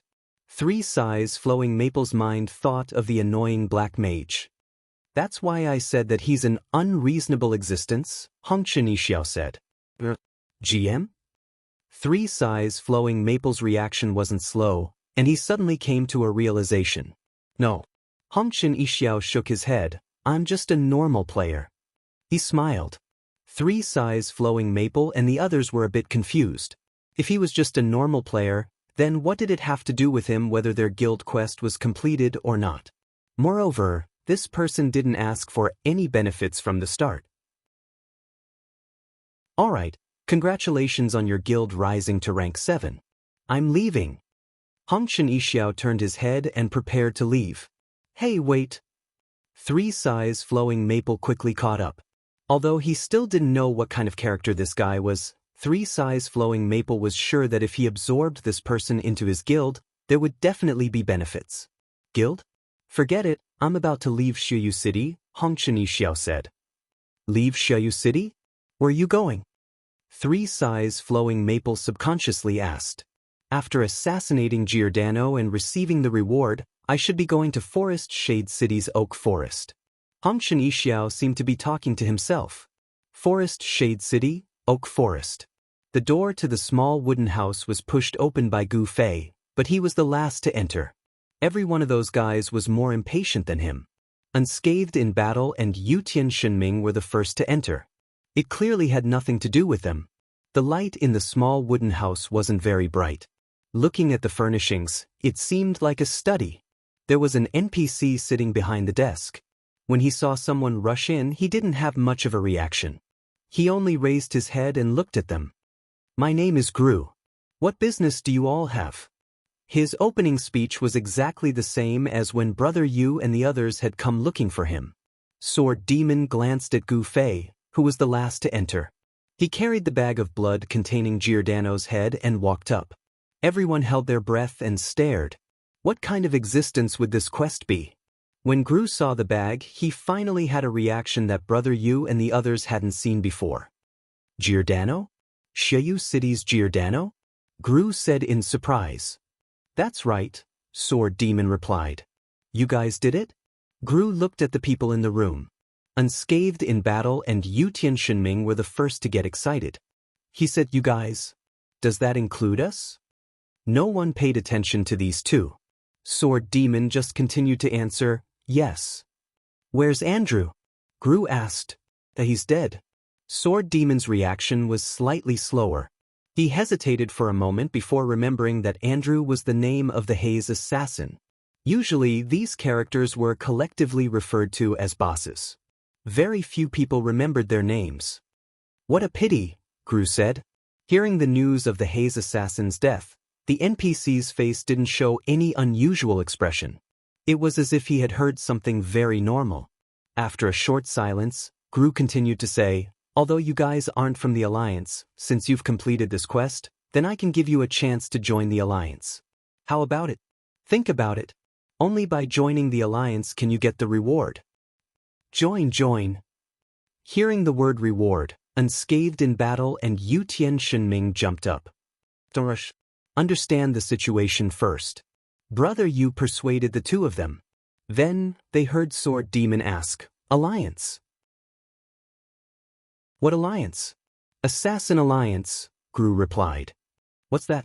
Sword Demon asked. This is an ancient and mysterious organization that uses absolute punishment to purify all evil in this world. But now, people's ideals have mostly been replaced by material desires. We have to rely on some rewards to support our mission. How about it, young man? Regardless of whether you have ideals or other motives, there's already a door in front of you, Gru said. Sword Demon looked back at the others. This kind of background introduction made veteran players feel a sense of déjà vu. Brother Yu, who had the most information, was the first to conclude, could this be faction? Faction was a concept introduced in some online games. It divided players into different groups by the system to enhance competition and interaction among players. Since the opening of the parallel world, there hadn't been any introduction or publicity about factions. Some players had criticized this, but the officials had remained silent. Could this be a faction? Very similar. Join and give it a try? I don't know if we can retreat when the time comes. It doesn't matter. Factions are just a type. Strength will be determined by the final players. Then should we all join this assassin alliance? I wonder if there are any class restrictions. Can we only be assassins? We'll know after we try. After a long series of discussions, many people decided to give it a try. The first to bear the brunt was naturally Sword Demon. I want to join the Assassin Alliance. Sword Demon said to Gru. Very good. Young man, I hope you can fight for your ideals and not for money. Take it. This will be a symbol of your identity. Gru waved his arm, and a black light seemed to pierce through Sword Demon's left arm. Sword Demon also felt a sharp pain. He quickly rolled up his sleeve and saw a tattoo of a dagger inserted diagonally on his arm. There was a string of English words on the blade, and the number 2 was written on the handle.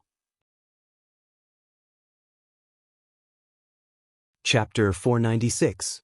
A group of people surrounded him, grabbing onto Sword Demon's arm to look at it. Yu Tian Shenming pointed at the pattern on the dagger. What does it say? Death or glory? Han family young master read it out loud. Death and glory. TSK. Everyone sighed. Number 2. Brother Yu analyzed the number. This means that Sword Demon is now the second in the Assassin's Alliance, right? In other words, there are only 2 people in total. Han family young master said. 2 people? I don't feel comfortable calling it a faction. Unscathed in battle said. This means that the system isn't widely available to players. With Hei's assassin's abilities, he should be a boss around level 60. From the mission in his diary, there was a reward for joining a faction. This means that level 60 might be the era where players will join factions. Through some guided missions, we can get this opportunity. Brother Yu analyzed. Everyone felt that it made sense. But the world is really big. We aren't the only ones who can complete level 60 missions. I wonder who this number 1 is. Brother Yu sighed. Who cares? We want to join too. Yu Tian Shenming and Unscathed in Battle said at the same time, rushing forward. A leading serial number was a symbol of seniority. It was simply a lifetime of glory. No matter how amazing you are, you're just number 42568. In front of number 1, you'll never be able to win back that sense of pride. Otherwise, why would QQ's short ID be called Beautiful ID? I'll take 3. Yu Tian Shenming and Unscathed in Battle roared as they charged at Gru. In the end, Gru just looked at the 2 coldly and said in disdain, although the Assassin's Alliance has lost its purity from ancient times, it's not a place that anyone can join. Then how can I join? The 2 of them asked at the same time. Gru ignored them. Everyone looked at him in disdain. I've already said it. There's no reason for you guys to be rewarded too. If that's the case, then I'm probably the same. Brother, you went up and gave it a try. As expected, he gave the same answer. I don't even need to test it. The Han family young master didn't go forward at all. Although he had provided a lot of help in the quest, no matter how great his contribution was, the stupid computer would never calculate it. This was a contribution that only the players knew. His gaze landed on the last two people. Slender Waist Dance had made a special trip to unlock the door, entered the control room of the water vapor absorber, and stabbed Giordano. She was a substantial participant in the mission and deserved permission. Under the watchful eyes of the crowd, Slim Waist Dance stepped forward. However, the result made everyone's jaws drop. Looking at Gulu, who was dancing with a slender waist, an extremely contemptuous expression appeared on his face. He said disdainfully, "Thief? You've completely abandoned your ideals and become a gold digger. You've already stepped into the abyss of depravity. The Assassin's League will never allow someone like you to sully it." What? Slender Waist Dance was completely stunned. She was both confused and wronged. I think he's talking about your profession. The Assassin's League doesn't accept thieves? Brother, you said. Everyone was a bit surprised. Thieves and assassins were originally from the same master, and they only branched out after advancing to level 40. Who would have thought that an organization named after assassins would reject the thief profession so decisively? Moreover, from his tone, it sounded like he hated thieves. I can't be a mage either, right? Gu Fei walked up at this time. The others were imagining what kind of vicious words Gu Lu would use to slander the mage profession. The result was once again unexpected. Gu Lu looked at Gu Fei and said sincerely, "Stick to your own beliefs and ideals. You're a fickle guy. No one will welcome you." Everyone's jaws dropped. Unscathed in battle said absent-mindedly, "Damn, this Gu Lu has a lot of words. What does he mean this time?" I don't understand. Qianli, let him say it again, Yutian Shenming said. Gu Fei tried to join in again, but the silly NPC naturally repeated his lines without missing a single word. This sounds like the lines of refusing to change factions. Brother, you said. Qianli, you've already joined a faction? Everyone asked in surprise. How could that happen? How come I didn't know? Gu Fei was at a loss. Wait. Sword Demon said. He pointed at his tattoo that was still exposed and said, one of the characteristics of factions seems to be that they will number the players who join first. Everyone's eyes pointed at Gu Fei again. Could it be? Gu Fei had already taken out his wanted license. This is also a faction? Looks like it. Everyone nodded. What kind of faction is this? Gu Fei was sad. Look at the Sword Demon's faction. It had a famous name, a firm business philosophy, and an outstanding NPC employee. One look and you could tell that it had the potential to become a successful company. As for his own faction, he didn't even know if it had a name. The others were also snickering. Cough, this one looks like it's a civil servant. It's a government job. It's an iron rice bowl. Unscathed in battle said. Constable? Police? City management? Yutian Shenming imagined. It's okay.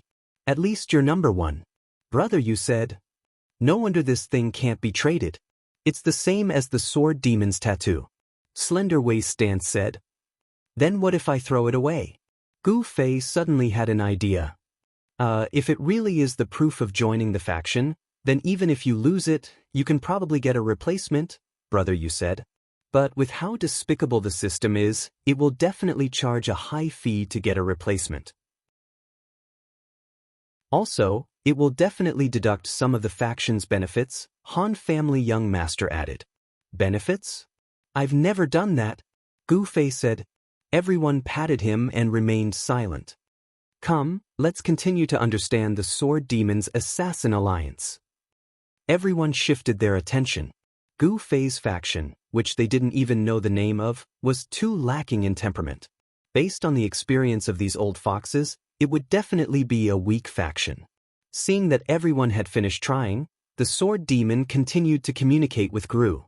As a member of the Assassin Alliance, you need to continuously improve your skills. Come, choose what you need, practice, and master it. Gru said. Wow! Everyone exclaimed. There's a reward so soon. While shouting, they inadvertently sized up Gu Fei and the wanted license in Gu Fei's hand. The sword demon's face was also brimming with joy. What did you learn? Everyone asked. Dual mastery. Sword demon said excitedly. His luck was really shining these few days. First, he learned the overpowered super skill Misty Ambush, and now he learned the dual mastery that he had been dreaming of. A cold light flashed, and the sword demon finally wielded the small green equipment set with both hands. Double dagger long kill short sai. Wow, boss sword demon, you're so cool. Yutian Shenming screamed at the top of his lungs. Slender Waist Dance, who also used daggers, also had an envious look in her eyes. Invincible, this time you're completely invincible. Unscathed in battle patted the sword demon. They were all very clear about the attributes of Double Sai. However, a trace of regret remained in the sword demon's eyes.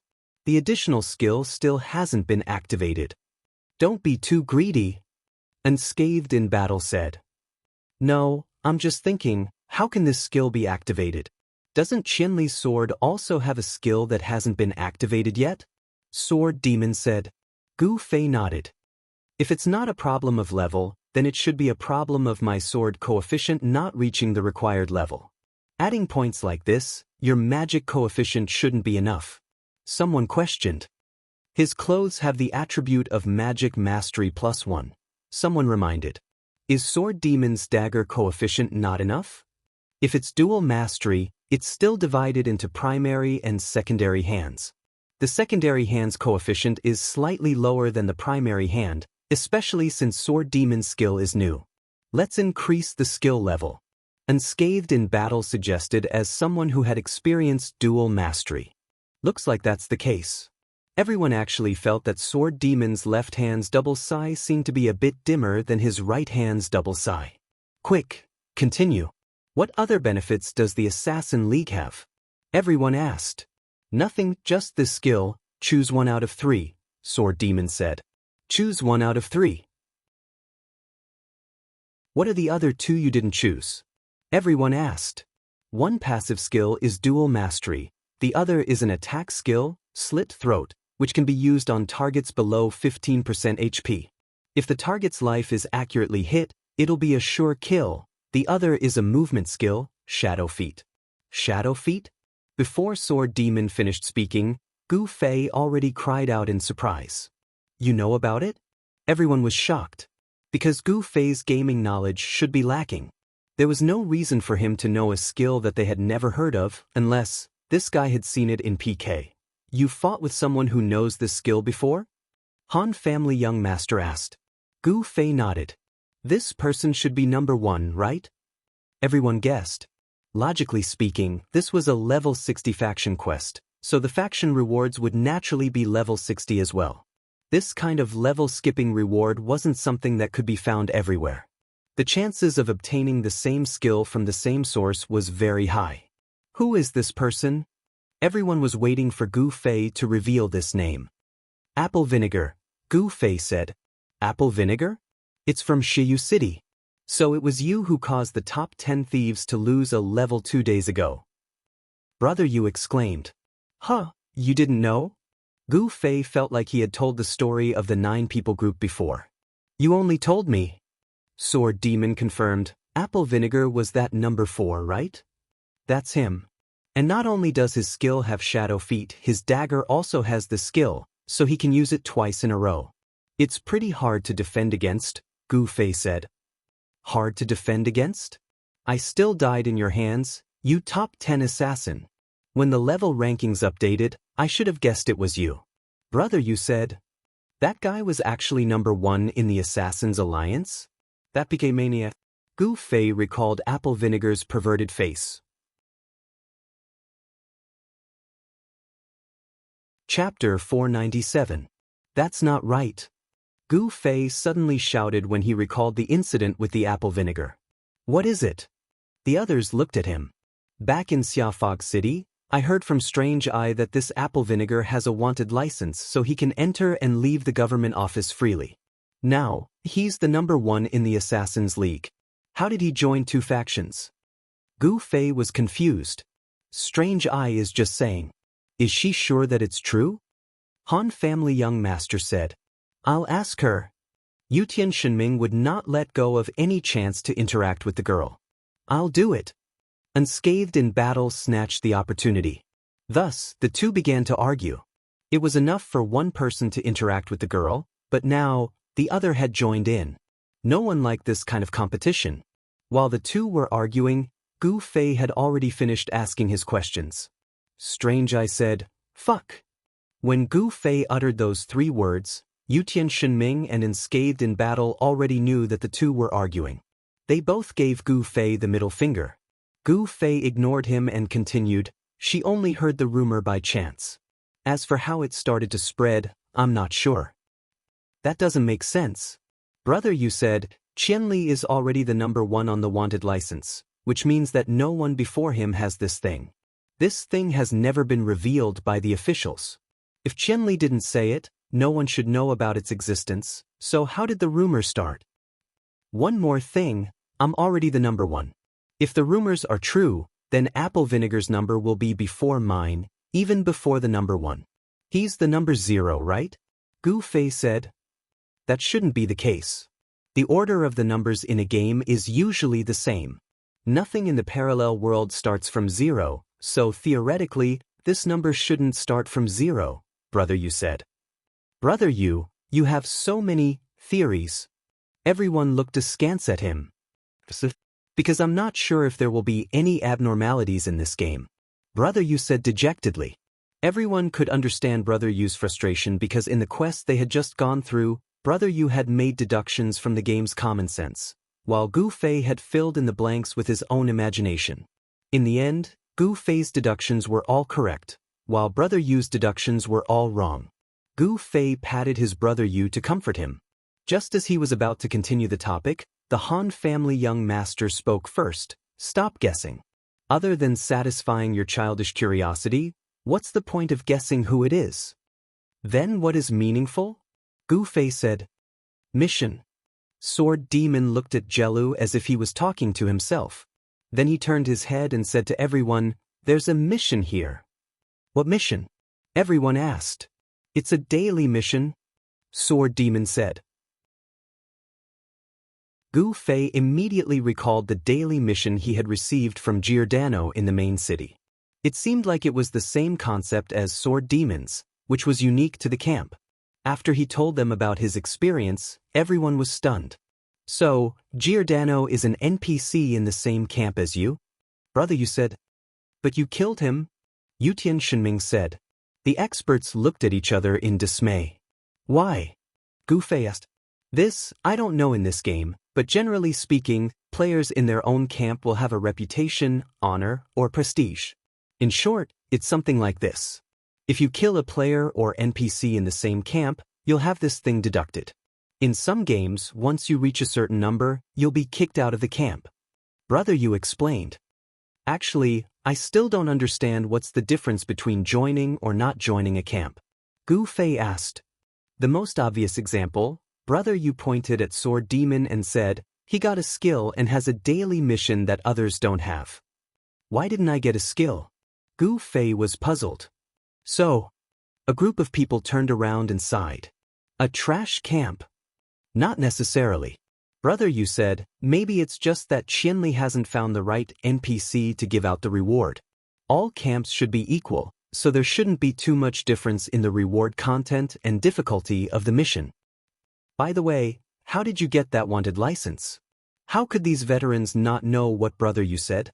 It was just that they were a little unhappy to see Gu Fei, a rookie, walk in front of them again, so they habitually mocked his camp to deal a blow. In fact, it was good to be able to join a camp at this time, even if it was Gu Fei's trash camp, as they called it. Although they liked the Assassin League more, they felt that Sword Demon's method of joining could not be replicated. In comparison, Gu Fei clearly had a clearer plan. There are 300 wanted players, Gu Fei replied. Compared to joining the Assassin League, Yours doesn't seem difficult at all. Yutian Shenming laughed. Because he had played the wind-chasing boots, he already had a certain level of success. It's not difficult, but it's more time-consuming. Brother Yu had already estimated how much time it would take to complete 300 wanted missions. This was not calculated in hours, but in days. Moreover, this mission had combat risks, and Brother Yu did not have the confidence of those masters in PK. Besides, this mission was not an efficient way to level up, and his level ranking would definitely drop. In general, it was not a mission that could be completed happily while drinking tea and listening to music. Sword Demon, you're really straightforward. After listening to Brother Yu's analysis, Yutian Shenming changed his words. The sword ghost had a simple and honest smile on his face, as if he had no desire for anything. 300 times? Everyone was muttering this number. Only Han family young master rolled his eyes. As a cleric, if he wanted to complete this kind of mission, he would definitely need a strong person, and not a short-term worker, but a long-term worker. Logically speaking, there shouldn't be such a big difference in the way of joining a faction. Brother, you said, Sword Demon's mission is high difficulty. Of course, because we're now at level 40, that's why the difficulty is super high. But Qianli's mission is definitely time-consuming, no matter what level you're at. These two methods are too different, right? Theoretically, it's impossible. I know you're going to say that, Han family young master said. Brother, you nodded. So, there are actually different ways to join a faction. Sword Demon's method, we can call it the mission method. After completing a mission, you'll receive a reward for joining. Qianli's method is considered the accumulation method. After accumulating to a certain extent, you'll also get a chance to join. Qianli, when you received your license, did the system let you confirm it? Han family young master asked. Yes. It was just a few days ago, and Gu Fei still hadn't forgotten it. When he went to submit that wanted mission, the NPC did ask him about it.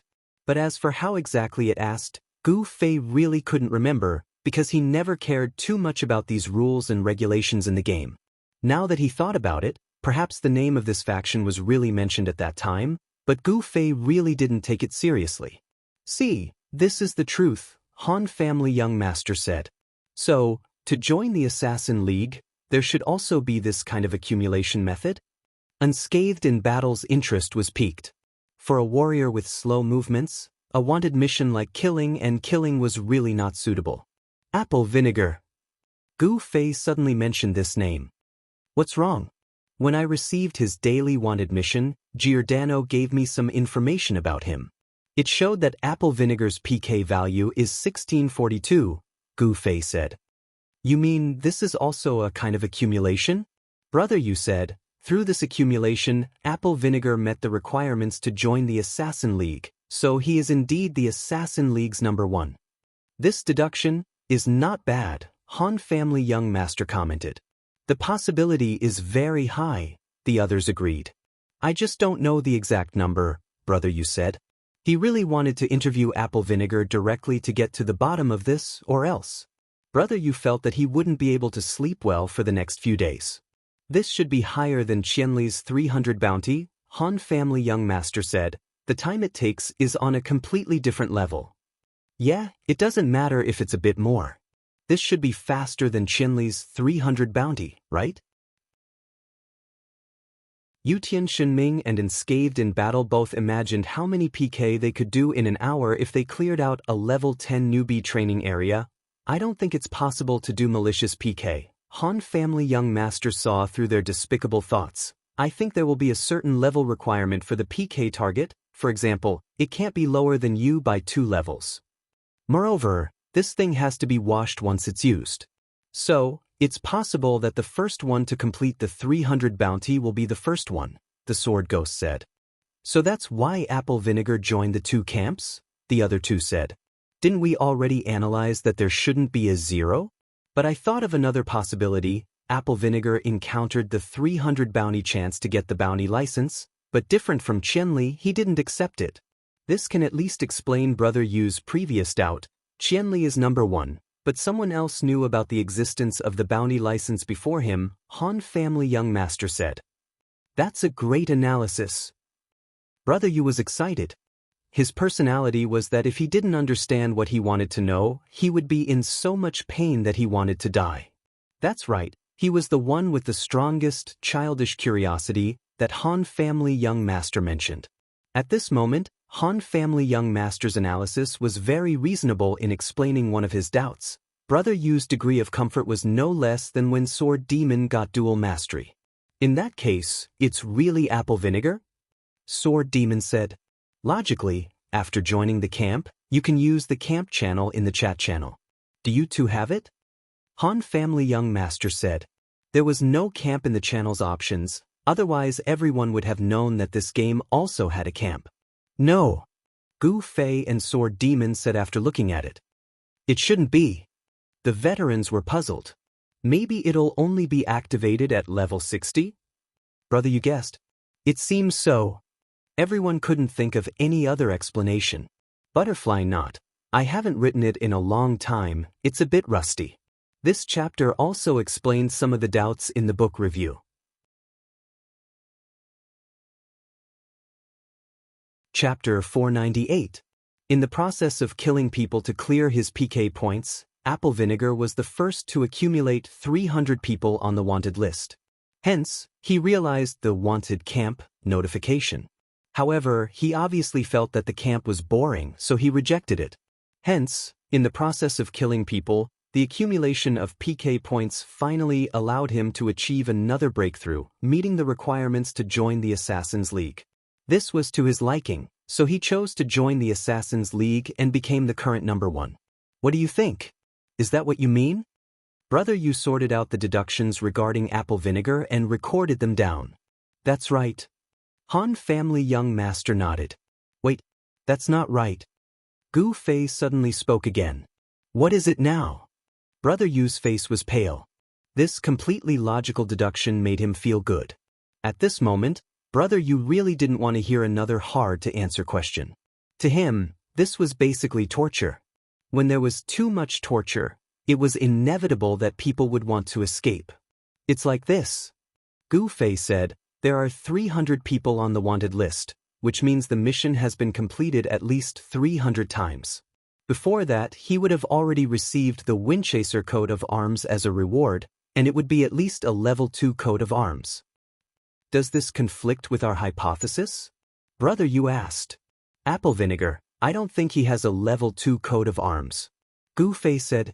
Of course, he had his reasons for saying this, because he had once used the level 2 Windchaser coat of arms to identify Apple Vinegar's cross-level dagger. Apple Vinegar's reaction at that time was the basis for Gu Fei's deduction. If Apple Vinegar had the same function as the Windchaser coat of arms, Gu Fei believed that the guy's first deduction would be that his opponent also had a coat of arms, and not be in disbelief. This deduction doesn't make sense. Han Family Young Master said, it's just a reaction at the time, there are too many explanations. He could be surprised that you also have a level 2 coat of arms, the coat of arms has its limitations, and you happen to receive a bounty on him, that's enough of a surprise. Or maybe he likes to act and wasn't surprised, but pretended to be surprised. Look, there are so many explanations, how can you conclude that he was surprised because he didn't know it had such a function? It wasn't that Gu Fei didn't think of all these possibilities, but for some reason he believed that Apple Vinegar didn't have a coat of arms. Gu Fei could only shamelessly reply, instinct. Instinct? There's such a thing in this world? Han Family's Young Master turned to ask the others. Ahem, how long are we going to talk about this for? Zhan Wushang changed the topic abruptly. It was obvious that he was getting annoyed. Gu Fei shook his head, refusing to comment. It was obvious that he would continue to keep this matter in his heart. Han Family Young Master didn't say anything else, opened a bottle of wine, and left. Brother Yu looked depressed. Hey, why don't you guys come to a conclusion? Brother Yu felt that both of them made sense. Han Family Young Master was as meticulous as ever, and Gu Fei was the only one who had real contact with Apple Vinegar, after all.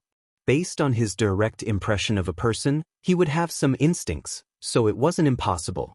Therefore, the two of them insisted on their own opinions, and Brother Yu was caught in the middle, struggling in pain. Seeing that no one was saying anything else, Sword Demon stood up. Seems like there's nothing else? Then, I'm going to do the mission? How could Sword Demon not be anxious when he had never experienced a daily faction mission before? Compared to Brother Yu, he didn't care about the result of the discussion, he just wanted it to end quickly. Oh yeah, Sword Demon, you said you have a mission. What kind of daily mission is it? Unscathed in battle, and Yutian Shenming came over to ask. It's PK, Sword Demon said, but it's very similar to the mission Qianli described. Gu Fei looked over and saw the sword specter holding a piece of paper that looked like a card. Brother Yu quickly took the piece of paper and raised it before his eyes to read it. Name, Breaking Arrow location, Shady Forest City profession, unknown level, unknown equip, unknown experience, unknown. Why is it all unknown? What kind of information is this? Brother Yu flipped the back of the paper, but there was nothing else. The sword ghoul spread his hands helplessly, took back the piece of paper, and shook it at the NPC Gru. Is there no other information? Collecting information requires a lot of manpower. The current manpower of the Alliance, sigh. Gru sighed. Of course it's tight. There are only 2 people. Unscathed in battle laughed. Everyone has the right and obligation to provide information to the Alliance. If you feel that your combat skills aren't enough to take on the heavy responsibility of cleansing evil, then it might be a good choice to start here, Gru said and handed over another piece of paper. As Gru spoke, he handed over another piece of paper. Yaru is in charge of collecting the information you gather and paying you. Sword Demon was stunned. He took back the paper and found that there were coordinates written on it. What does this mean? Sword Demon looked at his companions. It seems to be saying that players can submit information about other players to the faction? As Brother Yu guessed, his face lit up with excitement because this was his strength. He suddenly found that his strength was finally put to use by the system in the game. Let's go take a look at this place. Brother Yu said. Brother Yu, you won't be able to submit anything even if you go, right? This is the right and obligation of the faction players, Yu Tianxinming said. Let's go take a look and understand. Brother Yu just wanted to figure things out first. So the group left Gru's cabin, followed the instructions of the coordinates, passed through the forest, and entered Sylvan City. Then they walked according to the coordinates and came to a rare magnificent building in the rural scene of Sylvan City. Library? The few of them looked at each other. The library in the game wasn't just for decoration. When playing the game and suddenly wanted to understand the settings of a certain aspect of the game, going offline to the website was naturally a choice. In addition, everyone could also look up the information they needed in the libraries of the main cities. Of course, it was all in the form of books. As for the communication between players like on the forum, there was naturally no such thing here. The few of them were either veterans who knew all the rules they should know as early as the early days of the game, or newbies like Gu Fei who didn't pay attention to the rules of the game. A place like a library was a territory they had never set foot in before. The Assassin's League is also very ostentatious. They don't just hide in the forest. Yutian Shenming said. Sword Demon looked proud and was the first to step into the library. Oh, so there are quite a lot of people in this place. The few of them passed through the library corridor and found that there were quite a number of players who came here to look for information.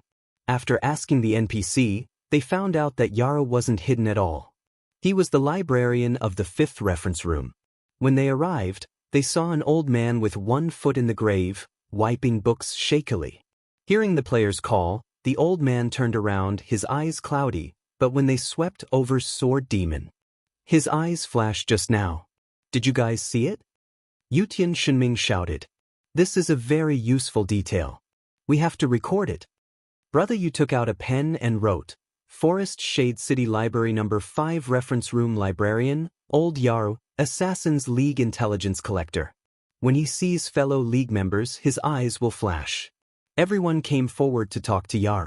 He was only responsible for telling them where to find the books they needed. When Sword Demon walked forward steadily, everyone held their breath and watched attentively. Come on, young man. Let me see what you've brought. As expected, the lines were very different. Brother Yu seemed to have been writing quickly on the paper.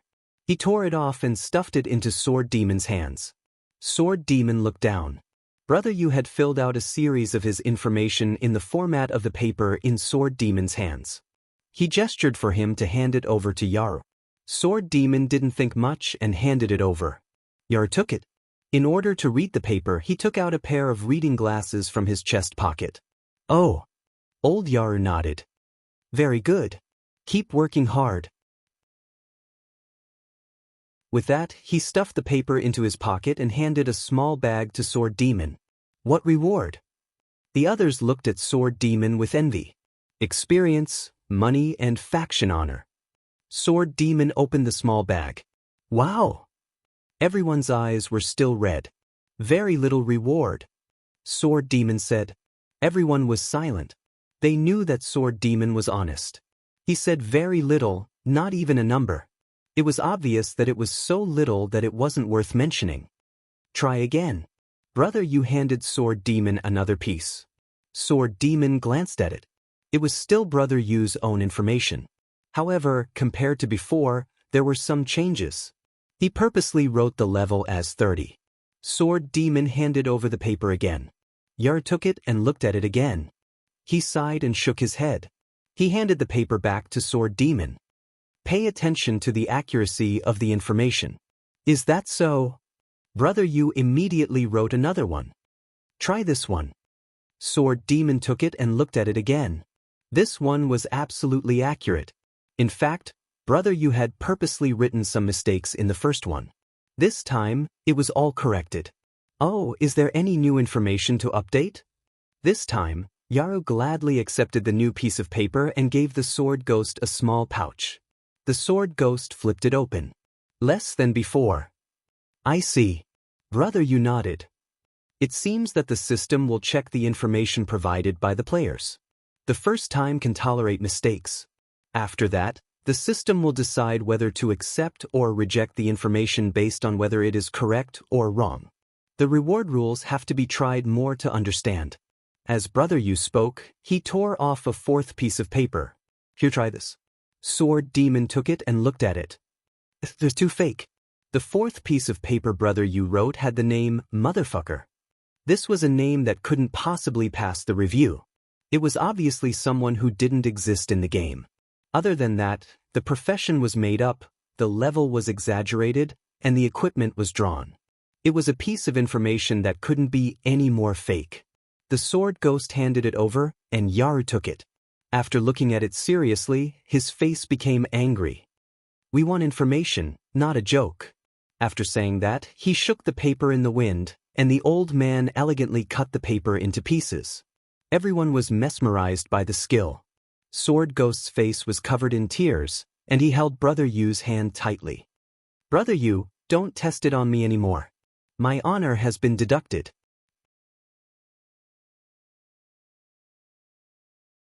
Chapter 499. Oh, my honor was deducted? How many points were deducted? Brother Yu took out a pen and a small notebook and looked at Sword Demon seriously. 50 points, Sword Demon replied. Brother Yu quickly wrote it down and then asked, how many points were awarded just now? The first time was 7 points, the second time was none, and the third time was 2 points, Sword Demon said. This doesn't seem to be logical. Brother Yu frowned as he poked his head with a pen and seemed to be thinking of something. Sword Demon, where are you going?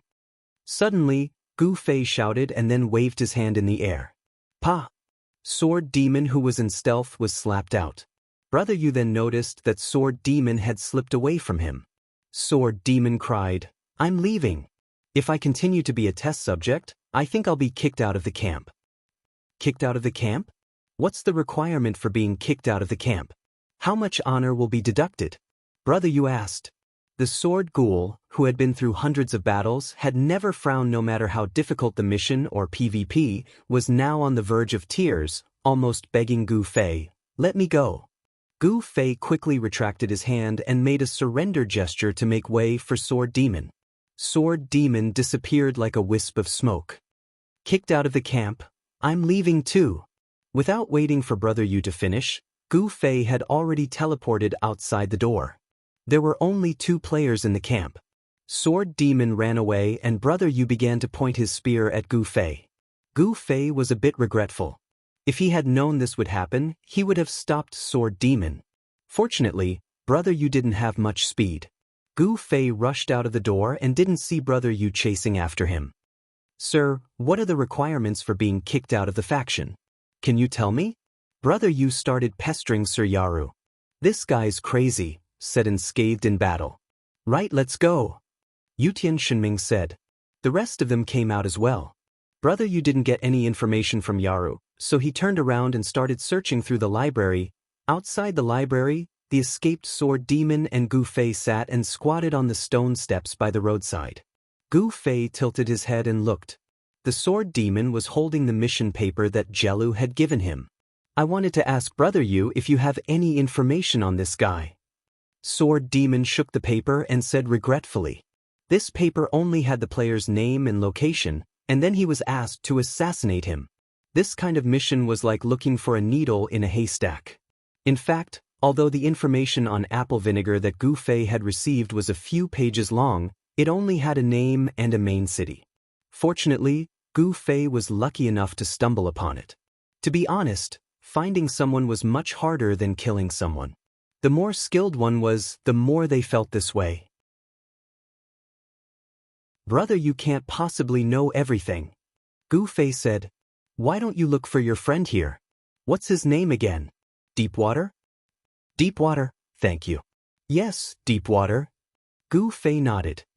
"If there's no other way, that's all we can do." Sword Demon sighed. Gu Fei didn't say anything. From his understanding of Sword Demon in the past, he knew that this guy wouldn't ask for help unless he had no other choice. For example, when he farmed wind-chasing boots in the past, he didn't say anything and just farmed them himself. Looking at Yutian Shenming, who farmed shoes at the same time, he borrowed equipment and did whatever was convenient. It wasn't good or bad. Everyone's personality was different. At this time, the idea of looking for deep water was suggested by Gu Fei. Gu Fei felt that this would make it slightly easier for the Sword Demon to accept. "What are you two sitting here for?" At this time, the other 4 people came out of the library. Seeing the 2 guys squatting by the roadside, the Han family young master asked. "I'm going to ask Deepwater about this person." Sword Demon waved the paper.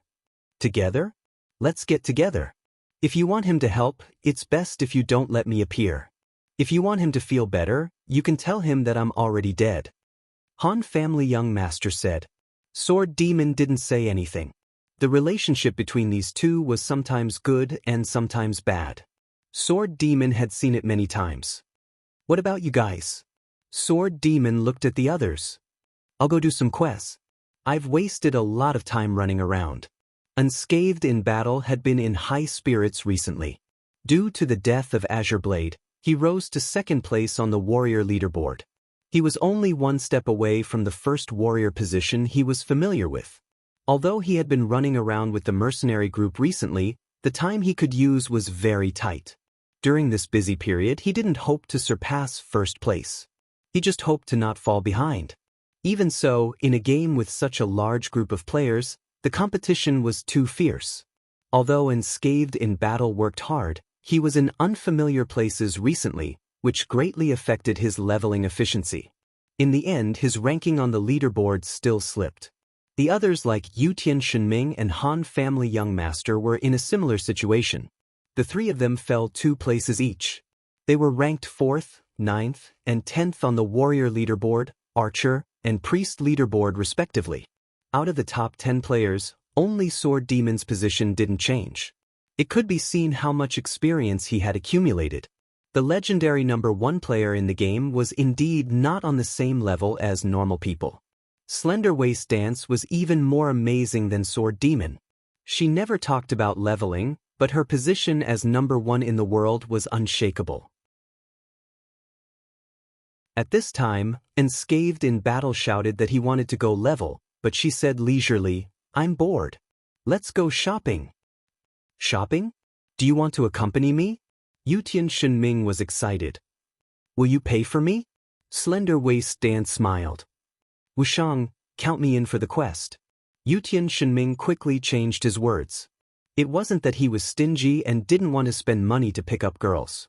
The problem was that the #1 player in the world with money, if he spent money to pick up girls, Yu Tianshiming's brain wasn't flooded with water. The 4 guys left just like that. In the end, only Gu Fei and Sword Demon were left. I'll accompany you for a walk, then I'll go offline. Gu Fei said. In reality, from a leveling point of view, Gu Fei was the one that made these experts grind their teeth. He only played for a few hours a day, but his level was steadily increasing. His equipment made people drool. Comparing oneself to others was really infuriating. After Sword Demon asked where Water Depth was, he went with Gu Fei. Water Depth wasn't in the city, but in the dense forest outside the city. He was probably leveling up. Sword Demon gradually approached Gu Fei according to the coordinates he said. Suddenly, Gu Fei reached out to stop Sword Demon. What? There's murderous intent. Just like how Gu Fei knew about Sword Demon's personality, Sword Demon also knew about Gu Fei's style. Gu Fei nodded and looked around, estimating the number of people that had appeared in that instant. Before he could count, there was a rustling sound in the surrounding bushes and trees. Countless people had already popped their heads out, bows and crossbows in their hands aimed at the 2 of them. They shouted, "Don't move." Gu Fei and Sword Demon suddenly felt as if they had transmigrated to another scene. The players that appeared in this circle were all wearing camouflage, wearing green hats, and their faces were smeared with paint or mud. Sword Demon fiercely pinched his thighs. Was this still a parallel world? Gu Fei reached out with his sword and was about to teleport to slash people when he suddenly heard someone walk out with a smile. How is it? How's the situation? The 2 of them were stunned. Sword Demon tried hard to look at this guy whose face was smeared the same color as his clothes and carefully asked, "Water Depth?" "Huh, even you can't recognize me. This means that this disguise is very successful." Water Depth continued to smile and walked towards the 2 of them with his hands behind his back. The surrounding players immediately put away their bows and stood at attention. Gu Fei and Sword Demon looked at each other. "What are you guys doing? Field simulation?" Sword Demon asked. He had heard of an activity that could be said to be a real-person role-playing CS. It was very similar to what Water Depth and the others were wearing. It's a long story. Let's talk about it later. After Water Depth finished laughing, his face suddenly turned cold. "Where's that bastard?" Sword Ghost, of course, knew who he was referring to. Only then did he react. If the young master of the Han clan was here, wouldn't he have already been killed? When did these 2 have such a big grudge? Looking at Water Depth's murderous face, Sword Demon blurted out, "He's dead." "That? He's clearly online. How did he die?" Water Depth said, "I hacked him to death." Gu Fei casually added. Water Depth realized that he had died in the game and was very happy.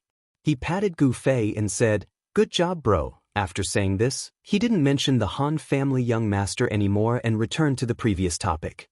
He waved his hand and pointed at his subordinates. "How's our situation?" "Very good," Sword Demon calmly replied. "Luckily you came out in time," Gu Fei said. Water Depth was happy. Sword Demon sighed. Seeing Gu Fei sheath his sword, he knew that Water Depth had misunderstood. Gu Fei's meaning was, "Luckily you came out in time, or else your people would have been hacked to death by me." Water Depth obviously thought that Gu Fei was saying that if it wasn't for Water Depth, he and Sword Demon would have died. "Why did you guys do this?" Sword Demon asked. "It's like this. Recently, there's a new person in our guild. He's been a soldier in real life and worked in the army. He seems to know a lot. He said that the terrain of Shady Forest City is very suitable for jungle warfare. We had nothing to do, so we trained according to his instructions. It's pretty fun. Look, our clothes are all custom-made." Water Depth showed off. "Green hat too?" Only Gu Fei and Sword Demon thought to themselves. The 2 weren't such unkind people. If the Han family young master was here, these words would definitely slip out. Isn't the city war about to start soon? We should also step up our training. I feel that everyone's PK level in the jungle has improved significantly. Water Depth continued. City war? Gu Fei and Sword Demon didn't understand. Huh, you guys don't know? The guild war for the control of the main city seems to automatically start when the guilds reach a certain size. Water Depth said. Gu Fei and Sword Demon shook their heads. They really didn't know. The 6 members of the child elite group were already outside of the guild. Moreover, they weren't in the main city. Recently, they were busy with the quest from the diary. Even brother, you didn't know about this news. When did this happen? Sword Demon asked. In these 2 days. The system directly released the news to the guild. It hasn't even been released on the official website yet. Water Depth said. Butterfly Knot. New chapter, handsome.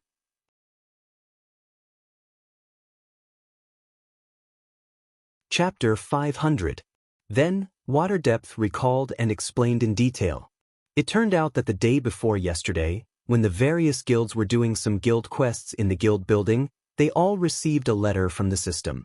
The content wasn't much at all. It only said that the battle for the main city would be held in the next few days. It was an advance notice, and the guilds were encouraged to make the best use of their time and prepare for it. This was the so-called "a stone that causes 1,000 ripples" situation. Although it was only 2 short sentences, it came from the system's announcement. After confirming that today wasn't April 1st, no one would question the authenticity of this news. How long would the unexpected be? A week? 2 weeks? Or a month? While the players were guessing, they made the best use of their time to prepare according to the letter. Leveling, getting equipment, grinding skills. At this time, everyone felt that there was still a lot to do. Developing in the game could be said to be a Qianli in a day. For example, the players of Child Elite Group had only been running around for 3 to 5 days, and their level ranking had plummeted. Water Depth's jungle combat training had already begun a few days ago. When he received the news that this activity was about to begin, he felt that his luck was really on his side. After the final defeat in the quest against reigning the 4 seas, Water Depth discovered many of his guild's shortcomings. Needless to say, the gap between them and an abnormally strong person like Gu Fei was something that could only be encountered by chance. As a guild, Water Depth still felt that it was most important for everyone's ability to be maximized. In that quest, the thing that left the deepest impression on him was reigning the 4 seas well-coordinated archery formation. Water Depth's guild had the most lurkers who could double up as archers. Originally, he wanted to try and train everyone's archery coordination. He believed that when combined with their trap formation, it would be extremely powerful. But even so, in reality, Water Depth felt that the dense forest terrain of Shady Forest City was really uncomfortable and always hindered the archers' performance. It wasn't without reason that most of the archers in Shady Forest City had turned into lurkers. Just when he felt that he couldn't go on any longer, this expert entered the guild. The expert was indeed an expert. After a little participation, he began to explain some of the key points of jungle combat to Water Depth from theory. First of all, he had to understand the undeniable effects of objective factors in jungle warfare. For example, the cover of the tree trunk was not conducive to large-scale maneuvers, which would weaken the range of long-range attacks. The tree trunk occupied a certain position, which would seriously affect the formation and overall coordination. Another example was that large-scale weapons would not be able to enter the forest at all. Of course, this problem was too real, but it could be ignored in the parallel world. This was the situation of waking up the dreamer with a single word. He could faintly sense the depth of the water. It was always hovering in his mind, but it was knowledge that could not be expressed in words. As a professional, he had an accurate summary. This analysis made Shui trust this person even more, and she asked for his advice. The expert also gave his opinion based on the actual situation in the game. First of all, the drawbacks of the jungle existed for both sides, be it in reality or in the game. Therefore, how to reduce the impact of the drawbacks on oneself and make full use of the characteristics of the jungle became the key to victory. If Brother Yu was here, you would have written down a thick book about the theories explained by the experts. This was no longer as simple as providing some gaming experience and skills, it was basically a mature scientific system. With so many things, It was impossible for the players to absorb everything in a short period of time. Moreover, there were many differences between the game and reality. In the end, Shui went through another round of selection and felt that the only thing that could be done quickly was clothing. However, this alone allowed them to quickly feel the sweetness of the experiment after putting it into use. A self-made outer suit did not affect the attributes of the original equipment. With clothes that were similar to the color of the environment, it was indeed easier to hide in the jungle.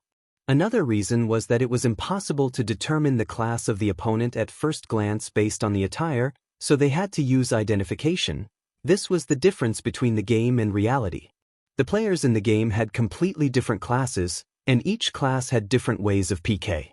If they couldn't figure out the class, they would just fight. It was either a beginner noob or a heaven-defying expert like Gu Fei. In short, they were all unconventional. After that, Shui listened to the expert's advice and no longer attempted to carry out large-scale coordinated operations in the jungle. Due to the lack of visibility in the jungle, even the best commander would not be able to effectively observe the changes in the battle situation. This way, they would not be able to seize the opportunity to carry out the best command. Didn't they see the Han family young master repeatedly making a big deal out of being at the highest point in the competition? Therefore, in the jungle, everyone had to rely on their individual combat ability. In group activities, a group didn't need too many people, because it was useless even if they had too many people. This was because a group that lacked a unified command basically couldn't be considered a group. Shui agreed with this, and then divided the guild of 15 to 20 people into dozens of small teams that specialized in jungle operations. The division process also caused some trouble, because friends who had a good relationship with each other naturally liked to split up and move together, and Shui couldn't possibly go against their wishes. In the end, many of the small teams weren't the ideal combination in Shui's mind, but that was the only way. After all, it was just a game, not a real army. It was impossible for an individual to completely obey the organization. After that, Shui started to lead his troops in the jungle, leveling up while carrying out practical training. Positioning. This was something that the experts repeatedly emphasized when it came to long-range professions performance in jungle operations. If you had a good positioning, the tree trunk would be your helper. If you had a rubbish positioning, the tree trunk would be a hindrance. This became a famous saying in Shui's guild recently, and having a good positioning became everyone's ultimate goal. This was something that couldn't be taught and could only be experienced in real combat. How to position oneself the most comfortable, and how to make the enemy the most uncomfortable. Shui talked non-stop like this along the way.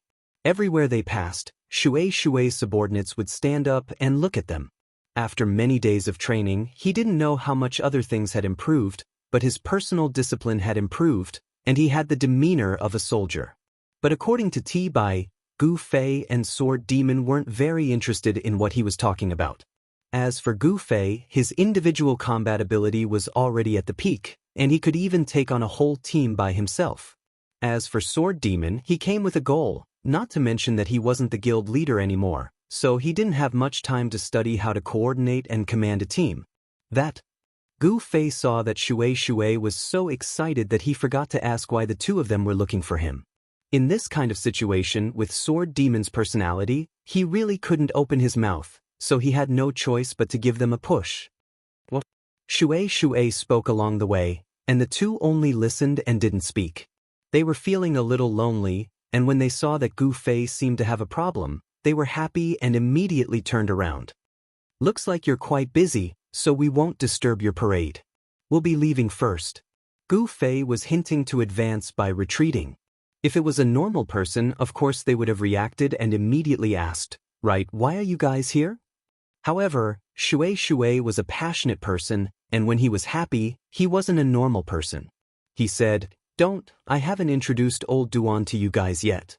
Old Duan was the expert who taught them how to fight in the jungle." Shui kept mentioning this person's name along the way, and both Gu Fei and Sword Demon were numb. Next time? Gu Fei laughed dryly. He really dug a hole to bury himself.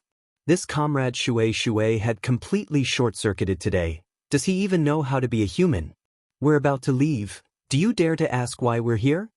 Don't, since we're already here. Let's see and listen and gain knowledge. Knowledge is power. Shui continued to short-circuit. Gu Fei looked at Sword Demon helplessly, and Sword Demon's expression was also quite helpless. He casually asked, "What's this comrade Old Duan's name?" "ID is Water-Breaking Arrow." "What?" Before Shui could finish, the two of them already cried out in shock. "Water-Breaking Arrow. What's wrong?" Shui touched his head in confusion. Gu Fei and Sword Demon stared at each other intensely. "What the hell, there's actually such a coincidence? What's wrong with you two?" Shui asked. "Nothing." As Gu Fei said that, he could already see the dejected expression on Sword Demon's face. He was sure that Sword Demon would definitely give up on this mission, otherwise he wouldn't be Sword Demon, but Han family young master. "Come, let's go. Old Duan isn't far ahead." Shui was still enthusiastically trying to introduce his family's talent to the two of them, looking like a child eagerly showing off his newly acquired limited edition toy to his friends. "Since we're already here, let's see what kind of person he is." Gu Fei sent a private message to Sword Demon. Sword Demon said, "Do you still plan on continuing this mission? If you do, there'll be a chance later. I'll take him down with my sword, you take him down with your blade, and then run." Gu Fei had a very bad heart. Forget it. Sword Demon didn't have any hesitation. Besides, it was just a daily mission. If he gave up on today's mission, he could just take another one tomorrow. After following Shui for a few more steps in the forest, this guy was already shouting at the top of his lungs. Old Duan, where are you? Let me introduce you to two fierce people." A person drilled out of the bushes and looked over. Gu Fei and Sword Demon also looked over at the same time. He wasn't tall, but he stood there as steady as a stone Buddha. He had a buzz cut and a square face, but the makeup on his face was too fancy to make out his appearance. Although he was wearing equipment and camouflage on the outside, Gu Fei could still see the strong muscles on his body at a glance. His body is very strong. This guy isn't an ordinary person. After listening to Shui's description along the way, Gu Fei guessed that this person might be a military enthusiast, and of course he could talk about these theories. At this time, looking at him, it was obvious that he had a body that had undergone intensive training, which was not something that ordinary people would have. Is he really a veteran or something? Gu Fei wondered. Butterfly Knot, 500 chapters. New volume, new chapter, new character.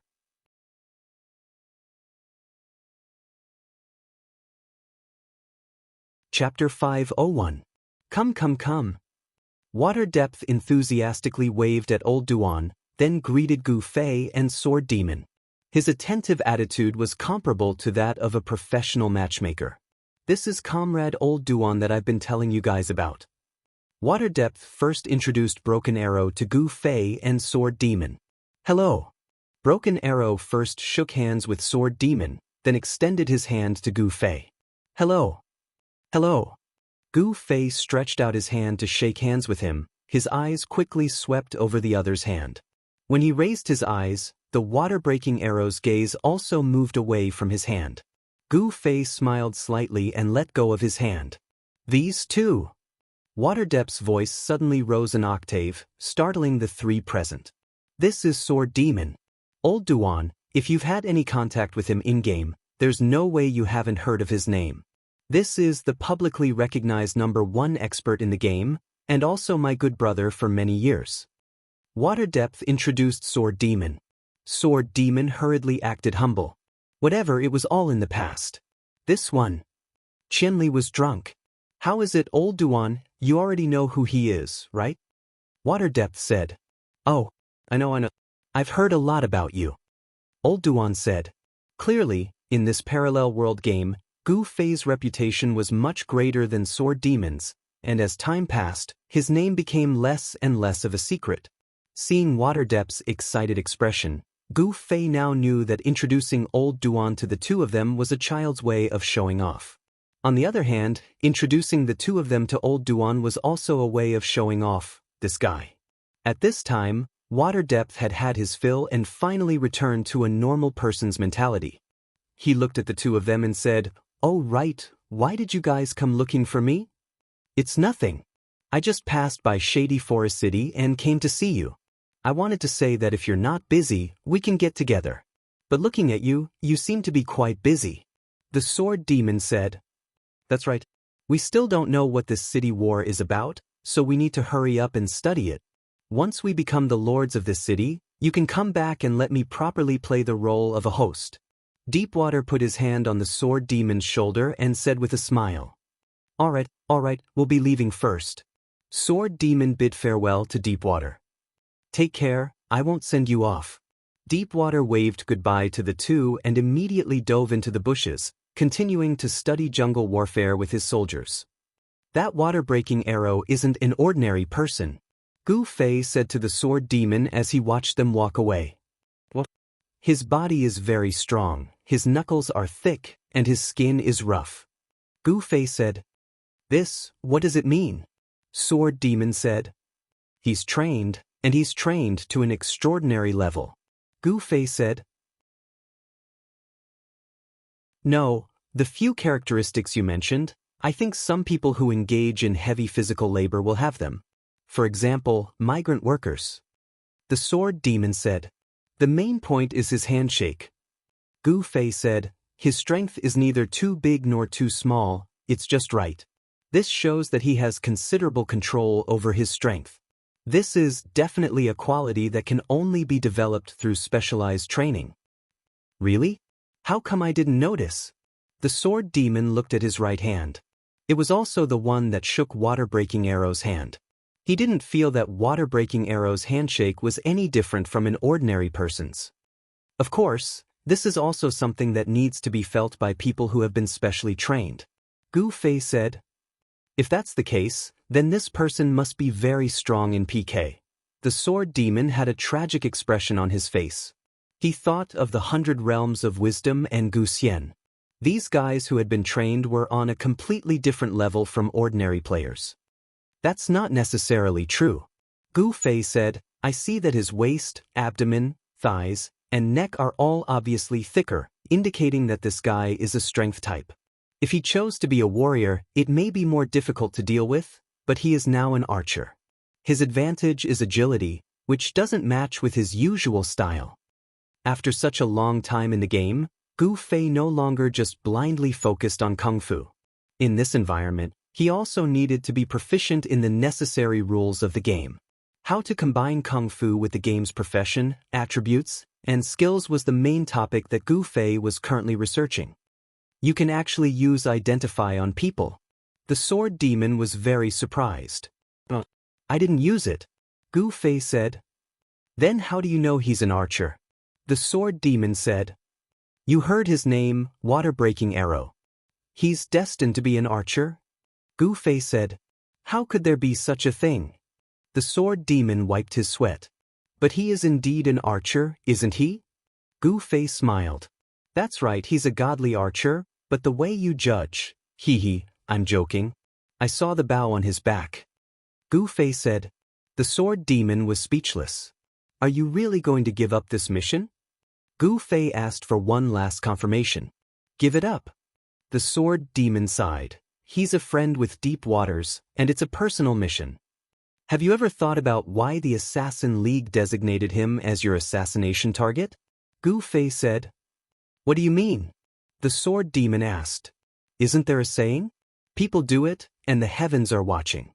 Of course, in reality, there's no such thing as the heavens, but in the game, the system is the heavens. No matter what you do, you can hide it from anyone, but you can't hide it from the system." Gu Fei said. "You mean, this guy is like that apple cider vinegar, a PK maniac who kills people like scything flax?" The sword demon said. "Of course, I don't know the specifics, but I think that the system can't just randomly point at a random passerby for you to kill. For PK, it's fine if the system turns a blind eye, but it shouldn't encourage it behind the scenes. especially when the PK penalty in this game is so heavy. Gu Fei said, "You're getting more and more familiar with the game's settings and rules." The sword demon was gratified.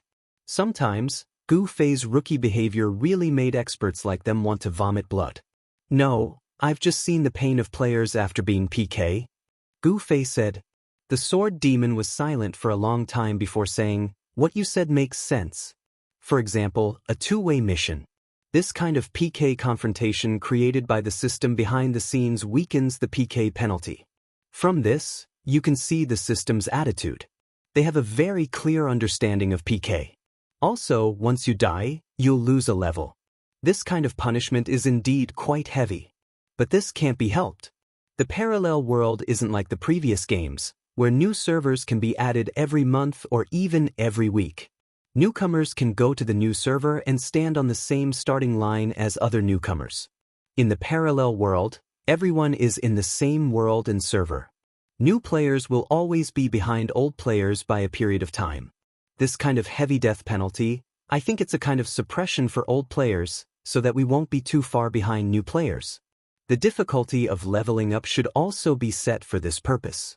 And I dare say that this game will definitely have a level cap. It's impossible to level up endlessly. The sword demon was worthy of being an online game veteran for many years. Not only did he not talk about the game's content, but he also talked about the game's operation methods. There's a level cap? Then isn't the current level experience leaderboard meaningless? Gu Fei said. That? The sword demon laughed. That's just the current stage of development, created to stimulate players to go online and spend more. When everyone's level reaches the cap and loses its meaning, there will naturally be other leaderboards to stimulate everyone's competition. Don't worry. The sword demon said. Gu Fei sighed. Look at the sword demon. He clearly saw through the online game's operation methods and tricks to seduce players, but he still couldn't extricate himself from it. Was this the legendary love and death? Well, we've gone off topic. Let's talk about the present. What are you planning to do with this water-breaking arrow mission? Gu Fei said. The sword demon thought about it and looked at Gu Fei. Honestly, did you find out that this is a strong person, so you want to fight him, so you're encouraging me? Nonsense. How could I be that kind of person? Gu Fei said righteously. The sword demon continued to look at Gu Fei and finally spat out two words. It's hard to say. What are you saying? If you really can't handle it, of course I'll help you. Gu Fei said. Let's first investigate this guy's background. If there's really something wrong, then we'll make a move. The sword demon finally decided. Go find Brother Yu? Gu Fei shuddered. This was a new mission that he hadn't experienced before. Go find Brother Yu. This guy would follow and report the whole process. Bringing Brother Yu to fight wasn't a problem, but bringing this guy to do missions was a kind of torture because he had too many questions and wanted to know too much. A mission would be broken down by him and studied to death. In a game that relied on missions to level up wouldn't be slow. The person who knew the most information in the game had a lot of time online every day, but his level ranking was never outstanding. There was a reason for this. It's just a random player. It might be too difficult for Brother Yu to investigate. The sword demon said. That's true. If it's something like the top 10, it might be easier. Gu Fei said.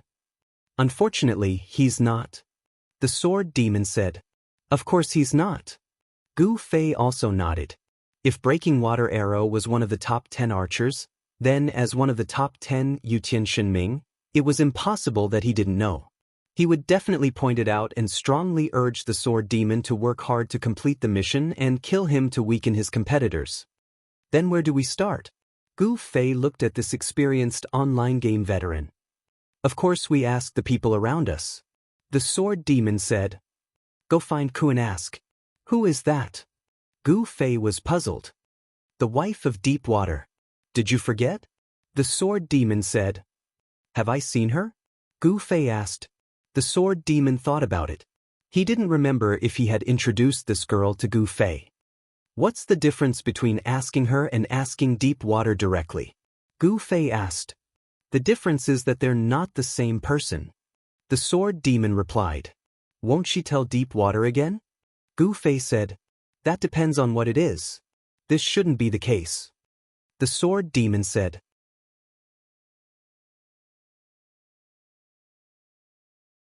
Chapter 502. You're very confident. Gu Fei said this on behalf of the Sword Demon. In fact, from the tone and attitude of the Sword Demon that he saw, it was not only confidence, but also conviction. This made Gu Fei feel that the relationship between the Sword Demon and this girl named Ke should not be just that of a friend's girlfriend. They already knew each other very well. Sure enough, the Sword Demon nodded and said, of course, we've been old friends for many years. Then what are you waiting for? Let's go. Gu Fei urged. Aren't you going offline? The Sword Demon was puzzled. Don't mention this kind of disappointing thing at a critical time. You won't die if you're a little late. If it was a day ago, this was what Slender Waist Dance used to yell at Gu Fei. It could be seen that the principal was actually not dead. Its owner could change it at any time. Immediately after the Sword Demon contacted the girl, he led Gu Fei to continue their journey. The direction was completely opposite from when they were looking for the water depth. The two walked in the direction of Forest Shade City. These two aren't together, Gu Fei lamented. Of course, if they were together, we would have seen them just now. The Sword Demon simply replied. Gu Fei smelled the confidence that belonged to understanding from his words. Forest Shade City, an inconspicuous village street. Looking at a certain house number, the Sword Demon checked the chat record, nodded, and said, it's here. They went forward and knocked on the door. The player who opened the door had a professional smile unique to the service industry. What can I do for you two? I'm looking for Lu Ku, the Sword Demon replied. Oh. The man responded and invited the two of them into the house. The room was well lit, but it was messy. Rags of various colors were thrown all over the floor. In front of several tables, many players were waving needles and thread and working hard. After the Sword Demon entered the house, he walked straight in the direction where a girl was holding a shirt and arguing with someone. This is too much. With 2 stitches in such a mess, won't it fall off when you pull it? Of course not. The player who was talking to the girl said with a smile. But the sleeves of the jacket in the girl's hand had already snapped and were completely torn off. Take a look. The girl stretched out her hands and stretched out her torn sleeves and blouse in front of him. The other party was left speechless. It was not strange for his clothes to be torn, but for the thread to be torn off with just a light tug, that was somewhat inexcusable. The player quickly wiped his sweat. It's a misunderstanding, a misunderstanding. Someone must have been careless and missed a step. I'll take it and redo it. After saying that, he took the sleeves and jacket and rushed to a table. He threw a loud scolding at the girl while scolding. Obviously, this scolding was also to appease the customer's dissatisfaction. Sister Ko, another 10 sets are ready, someone suddenly shouted. All right, I'll call someone to get it after you're done. The girl turned her head in the direction of the shout. When she turned her head, her eyes had already swept over Gu Fei and the Sword Demon. After shouting, she immediately called out to the Sword Demon, "You're here." The Sword Demon also responded. It was a simple dialogue, but Gu Fei heard a very unusual meaning. He confirmed his previous inference that the Sword Demon and this deep water wife did not have an indirect relationship. The two of them were very familiar with each other. The way they greeted each other was not very warm, and it did not seem like a polite greeting. Everything was so natural. Only the most familiar friends would use this simple and plain greeting method. After greeting the Sword Demon, Lu turned her gaze to Gu Fei. She pursed her lips and said with a smile, "Drunk Killer is also here." Hee hee. Gu Fei laughed dryly. He had naturally heard of his various nicknames in the outside world. Although he did not mind, few people called him that directly. You are. The Sword Demon looked around the room. Making clothes. Lu Ku grabbed a piece of clothing from the table beside her and threw it to the Sword Demon. The Sword Demon caught it and shook it open. Gu Fei looked at it and understood what it was. Camouflage uniforms. It was the kind that Deepwater and his subordinates were wearing. It seemed like he was preparing to equip the entire guild, which would require a few hundred sets. This wasn't a small amount of work. In a realistic game, making clothes wasn't as simple as shouting "sew" into the air and the clothes would immediately appear in your pocket. It required actual manipulation. Of course, just like archers, this also required the powerful support of the system. Needlework was not something everyone could do. Have you seen Deep Water? Luke took back the clothes that the sword demon handed back to her and asked. I have. The sword demon said. Then of course you know what I am doing? Luke said. I know. The sword demon looked around the room again. Is this your guild's or? No, it's a specialized tailor's workshop. It's Ing Chi's workshop. Didn't you notice the logo on the door? Luke said. That logo is Ing Chi's? The sword demon was astonished. This was one of the more famous workshops in the online gaming world. Old players like the sword demon all knew about it. Luke spread out her hands and said to the player who had just argued, See, I said that your logo doesn't look like it at all. The other player continued to wipe his sweat. We'll find some time to fix it. Come sit here. Luke led the sword demon and Gu Fei to a rare empty table in the room. That person was quite tactful. When he saw Gu Fei and the others come over to sit, he immediately took the work in his hands and squeezed to the side. What's the matter? Luke asked the sword demon. Without holding back, the sword demon told her everything, including Gu Fei and his suspicions of the system's assassination target. Surprise, Gu Fei was surprised again. He finally discovered that the sword demon and Luke weren't just familiar. His relationship with this girl even surpassed his relationship with Water Depth. At least in front of Water Depth, the sword demon was a bit embarrassed to ask for help, but in front of this girl, the sword demon didn't hold back. This was a deep trust. Seeing that he didn't have a chance to interrupt, Gu Fei could only quietly listen on the side. So, you're suspecting that there's something wrong with the water-breaking arrow? Luke tapped the table with her fingertips. At least in the previous mission target that the system pointed out, it's a guy who has accumulated more than 1,600 people. The sword demon said, It's just a game.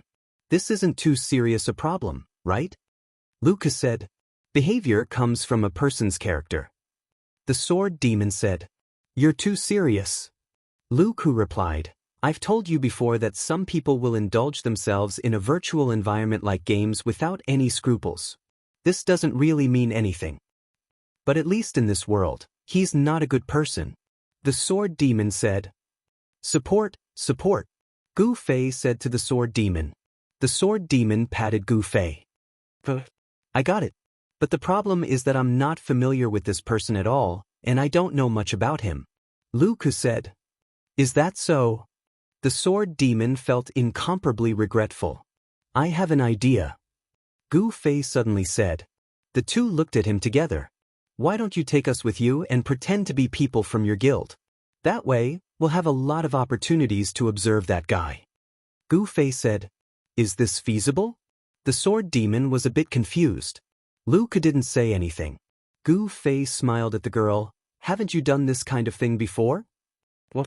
The sword demon was a bit confused. Back at Setting Sun City, many of Unhindered's members didn't even know that the real plan was to have Unsworn Sword lead Todd to Setting Sun City's dungeon. However, the depth of the water allowed them to intercept him there. Don't you think it's a little strange? Gu Fei asked the sword ghoul. Water Depth knew that our goal was to send Todd to the dungeon. It's not strange for them to ambush us there, is it? The sword demon said. No, if it was an ambush, there definitely wouldn't be so few people. Doesn't Water Depth know how big our team is? However, while everyone was busy fighting, Deepwater's attention wasn't diverted in the slightest. With only a few people, they dared to wait in the dungeon. There's only one explanation for this. Deepwater and the others are fully aware of our plan. Gu Fei said. Your analysis makes sense. The sword demon had to admit. How could the plan be leaked? Of course, someone had found out about it. Unless the Han clan's young master has a bad sense of humor and deliberately revealed the plan to Shui, so that he would happily run over and then be killed dejectedly. Gu Fei said. It's not that. the sword demon said. At the same time, he gave Gu Fei a meaningful look. Gu Fei could actually think of such a vile act. His realm was no less than the Han family young masters. So, someone must have stolen our plan. Gu Fei looked at Lu Ku. Then how do you know it was me? Lu Ku asked. Miss, at that time, your people were all lurkers. You were the only thief. If you wanted to steal the plan, I think the only way was to sneak around unsworn sword, right? Other than you, no one else could do it. Gu Fei said. The sword demon was greatly surprised. Young Ku, can you keep up with the speed of ordinary walking after sneaking? That's not it. Gu Fei answered for her. The only one who can do this is probably that slender waist dance. Miss Lu Ku should have blended into our team very casually when we left Forest Shade City. Our team was made up of many mercenary groups and guilds from reigning the four seas. The appearance of a new face would not attract attention at all. This was a big loophole for us. That's how Miss Lu Ku has always been in our team, but whenever Unsworn Sword comes up with a plan, she'll sneak around and eavesdrop, then inform Depth of Water of the news. I think my guess is correct, right? All correct. Lu Ku nodded. You're really smart. I think even the Han family young master didn't guess it, right? Speaking of this, the sword demon suddenly felt a chill pass through his heart. Maybe it's not that he doesn't know, he's just pretending not to know. Qianli, your inference just now is likely to be true. This guy deliberately let Water Depth think that we fell into a trap, and then happily chased after us, only to be ruthlessly cut back by you. That guy. Lu Ku also suddenly remembered the ridicule that the Han family young master gave to Water Depth when they met in Sunset City. That guy's appearance at that time seemed to be telling them, no matter how powerful Sun Wukong is, he can't escape from the palm of the Buddha. Butterfly Knot, I got the feeling after writing for 2 days. The last few chapters have been very smooth. This feeling is really cool.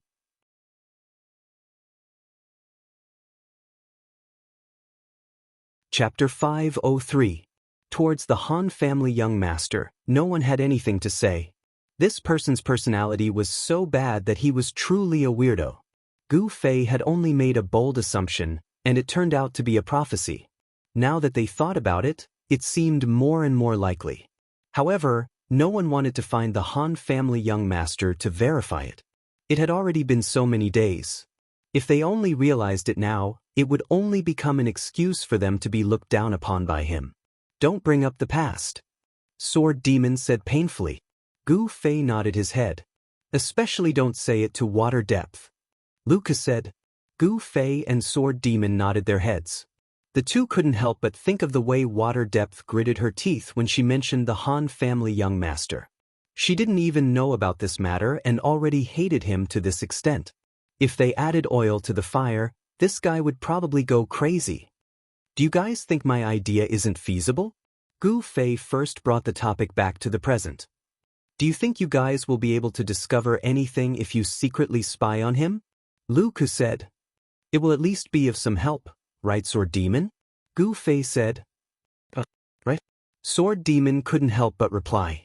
Then he realized that he had already unknowingly supported Gu Fei's idea. This was simply a verbal trap. Gu Fei was also very cunning. Since it's like this, I'll support you guys. I also don't want to have a person with a serious character problem in the guild. Lu Ku said. A guild with a few hundred people, can you guarantee the character of each person? Gu Fei laughed. Of course, this was impossible. It was always the hardest thing to see through a person's heart. This is just a game.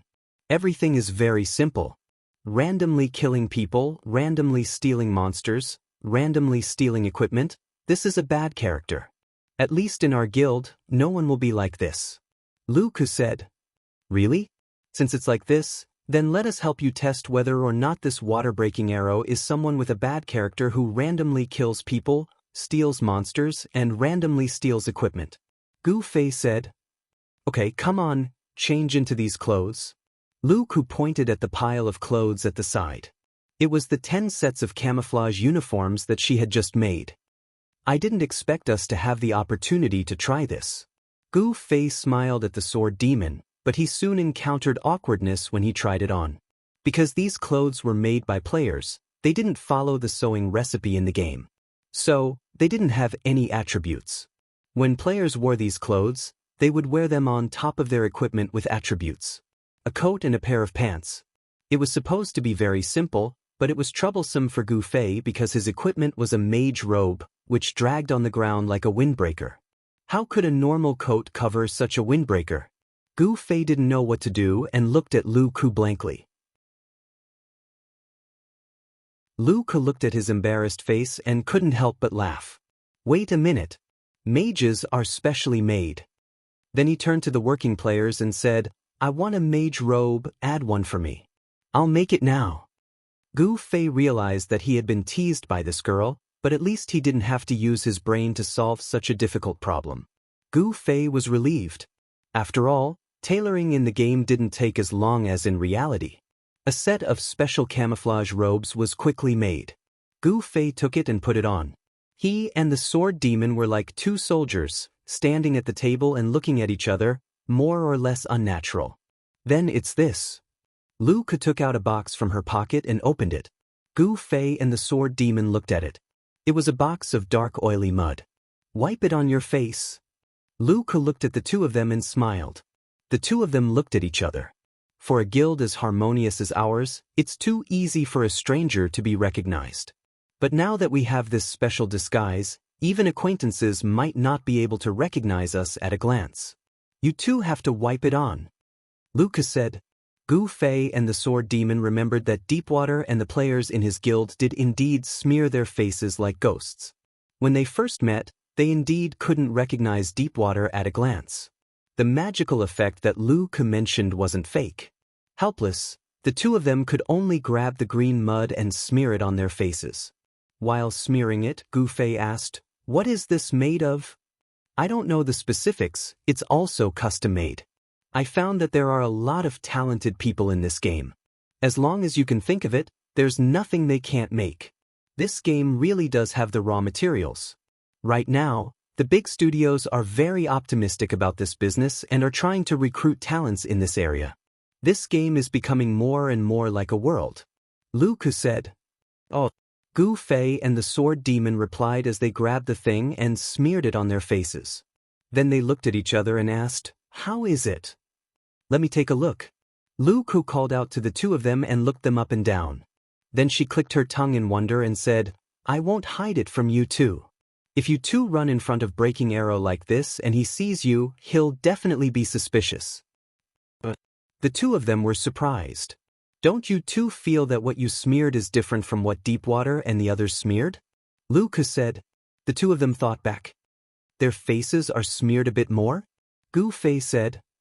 I don't think it needs to be that complicated. A bit simpler is fine. Sword Demon said. Right. Just do it. Gu Fei said. The entire guild is smearing according to Breaking Arrow's requirements. Only you two are just doing it. Aren't you two exposed? Lu Ku said. Requirements? What requirements? The two of them didn't understand. You think it's just a few random smears? Are you shooting a movie? I don't know the theory behind it either. In any case, according to Breaking Arrow's instructions, there's a specific way to smear it. At the very least, it's not just a few smears, but the entire face. Lu Ku said. How is it a specific smear? The two of them asked. Wipe your faces clean. I'll do it. Lu Ku said. The two of them continued to look for a cloth to wipe off the oil paint they just smeared on their faces. At the same time, they saw Lu Ku take out several boxes from her pocket. When she opened them, they saw that they were all smeared with different shades of oil. It was clear that she wasn't using just one color. Gu Fei was dissatisfied. There was a technique to smear this thing on the face. This was something that normal people definitely didn't know. This girl didn't say anything. She first took out a bottle and let the two of them smear it. Only now did she take out all the paint to officially smear it on their faces. It was clearly another prank. What, hey? You guys made our guild so miserable last time. Shouldn't I take revenge? This is already considered light. Come and sit down. Lu Ku pointed at the bench across from her. Gu Fei sat down helplessly. Lu Ku grabbed a handful of mud and was about to throw it at Gu Fei's face. Gu Fei instinctively dodged. This, I say, why don't you tell me how to smear it? I'll do it myself. Thinking of a girl wiping his face here and there, Gu Fei felt a bit embarrassed. You're quite old-fashioned. Forget it. I don't know when you two will go to the church. Don't give me any trouble. Don't move. Lucas said. Didn't you learn it from Breaking Water Arrow? Gu Fei was unconvinced. Women are naturally more talented than men in this kind of thing. Do you put on makeup every day?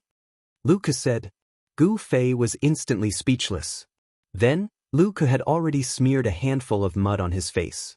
Gu Fei still wanted to dodge, but after hearing Luca say, don't move.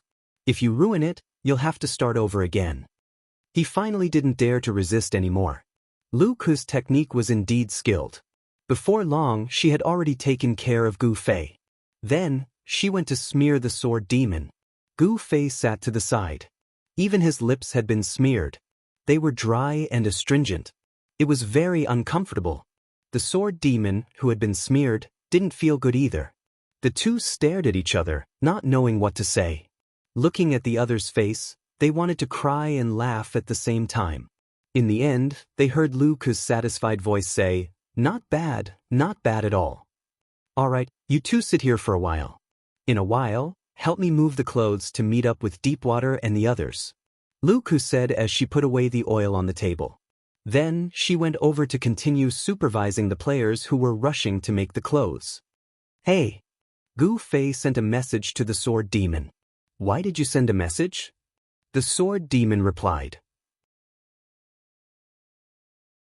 Don't you think you'll just eat it up if you open your mouth? Gu Fei replied. That won't happen, right? The sword demon replied. Then why didn't you say anything? Gu Fei replied. After a moment of silence, the sword demon spoke first. It should be fine. Deepwater and the others don't talk like that. You didn't eat it? Gu Fei sent another message. The sword demon said. He sighed in his heart that humans were really strange. Gu Fei, who was never hesitant when it came to PK, killing, fighting, and hunting, was always overcautious when it came to these small things. I'll try. Gu Fei opened his mouth and immediately let out a sigh of relief. He really didn't eat it. This girl. Gu Fei sighed again and again. He had a feeling that he was being teased. However, he was the one who came up with the plan, and he was only following the plan. This was indeed an indispensable part of the plan, and Gu Fei couldn't do anything about it. Hee hee. The sword demon laughed. I've known her for a long time. She's always been like this. A long time? How long? Gu Fei had always been a bit curious about the relationship between the sword demon and Lu Ku. She's probably the longest friend I've known in the game so far. The sword demon said. Even longer than the Han family young master? Gu Fei asked. Longer? The sword demon said. How about the depth of the water? Gu Fei asked again. Depth of the water? That was after I met the Han family young master for a few games. The sword demon said. How many games have you guys played? Gu Fei asked. How many games? How could I remember? The sword demon said. So you guys grew up together in the game world. Gu Fei said. The sword demon nodded. You can say that. Enviable. Gu Fei said. The sword demon looked at Gu Fei strangely. Gu Fei didn't say anything. He suddenly realized that these guys playing games were like practicing kung fu. They played a game like practicing a set of boxing. The only difference was that the sword demon practiced set by set and had companions that accompanied him to this day. Moreover, the number of companions was increasing. Gu Fei, from the beginning, was alone. From childhood to adulthood, until now, it seemed that he wouldn't have companions in the future. Gu Fei couldn't help but think of a very popular saying. I'm not practicing kung fu, I'm practicing loneliness.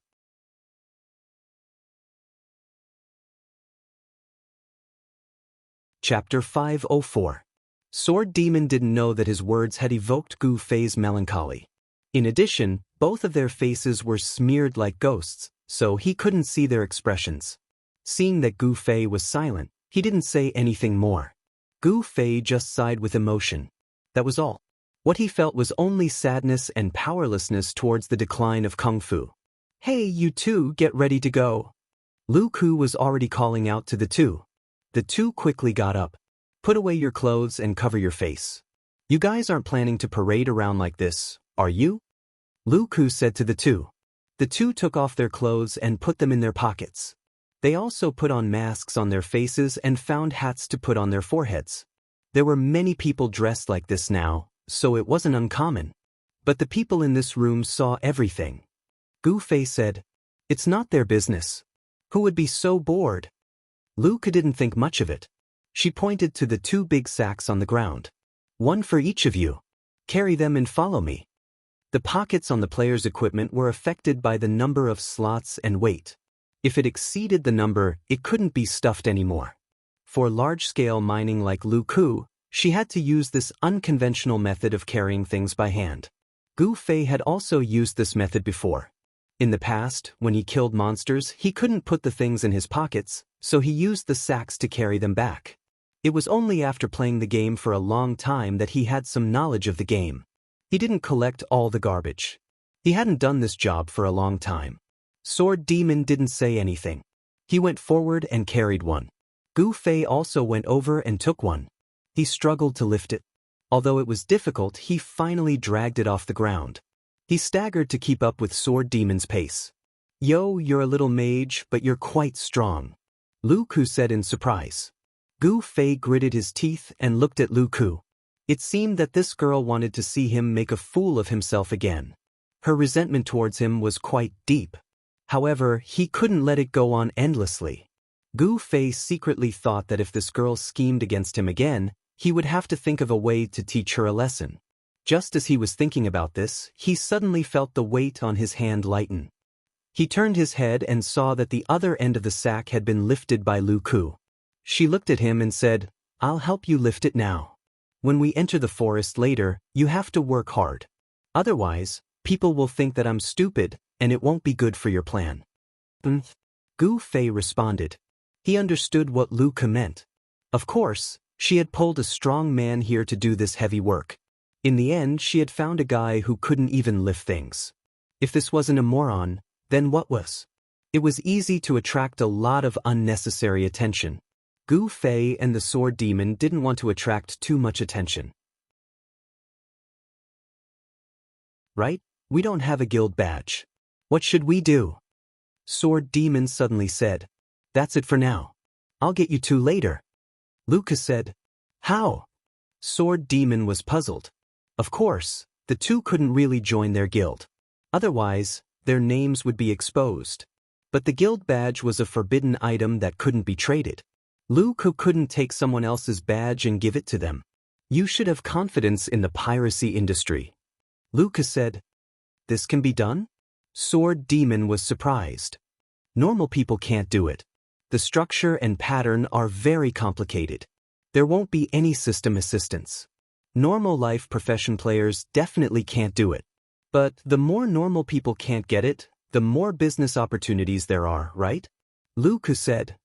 "Canning Chi and the others do it?" Sword Demon's mind wasn't slow. "No, Sincerity can do it," Lu Ku said. "Oh," Sword Demon responded. He wasn't unfamiliar with this name. Sincerity Studio was also a famous online game studio in the industry. They had a huge business. The online store was especially standardized. They were enthusiastic, had a good attitude, and would answer any request. "I've already talked to them, but this thing is completely handmade by players. It requires real time, so it won't be that fast." Lucas said. The price isn't low, right?" Sword Demon owed a lot of debt. When he talked about money, his tone couldn't help but drop a few notches. "It's fine, it's the guild's expenses." Lucas said. "That's not good." Sword Demon's expression was serious. "You're not in charge of this guild." Luca laughed. Sword Demon was speechless. "Do you have any questions? Hurry up and ask. We're almost there." Luca looked forward. This area had probably been surrounded by them as a training base. They were about to enter. "I have one," Gu Fei said. "Hurry up and say it." Luca said. "What's your guild called?" Gu Fei asked. Silence. Extreme silence. His own guild's quests had been ruined by this guy time and time again. In the end, he didn't even know his own guild's name. What kind of sorrow was this? No one told me. Gu Fei's expression was very innocent. It wasn't that he didn't respect his opponent, it was that no one had mentioned this matter. And he didn't have much of an idea about guilds. If it wasn't necessary, he wouldn't think to ask about it. It's called extreme cold. Sword Demon told him and then changed the topic. Come, hurry up and go. This thing is really heavy. It wasn't just the name of the guild. He even remembered Water Depth's name incorrectly. Sword Demon silently said in his heart. It was better not to let Lu Ku know about this. Extreme cold.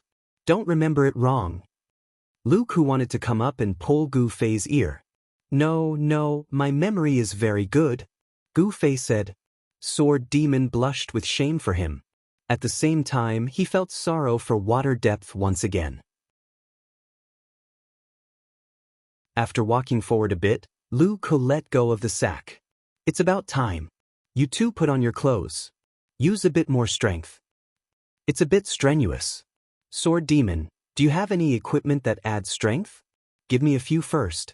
Gu Fei put on his camouflage clothes as he asked Sword Demon. As an in-game expert, there was no way he would only have one set of equipment like Gu Fei. For PvP, for quests, for killing mobs, or for something else. Different missions had the most suitable equipment combinations, and a veteran like Sword Ghost naturally had the most suitable equipment combinations. Indeed, there were still some strength-imbued equipment that he didn't have with him, so he hurriedly gave them to Gu Fei. After Gu Fei put it on, carrying the sack became much easier. Lu Ku looked at their actions and seemed to be moved as she said to Sword Demon, "You've made a good friend again." Sword Demon smiled and didn't say anything. Although this was a bit of a misunderstanding, in the game, being able to exchange equipment with each other meant a deep trust. To be able to gain this kind of trust, it was naturally a good friend. As a normal person, even if you weren't a bad person who would blackmail others with equipment, it was very difficult to make others believe this. It wasn't easy to gain other people's trust. Gu Fei and Sword Demon had naturally done it. At least in the game, they were good friends who trusted each other. After walking a few more steps, they entered the training area of extreme cold. From time to time, people would emerge from the jungle with shifty eyes. They were probably used to Lu Ku bringing people over to carry things, so they didn't care after a glance. Gu Fei was also relieved. Imagine if he didn't get some strength equipment at this time and continued to sway, he would naturally attract attention. With attention, there would be attention, and with attention, there would be free time. After free time, anyway, the consequences were very serious. They're back.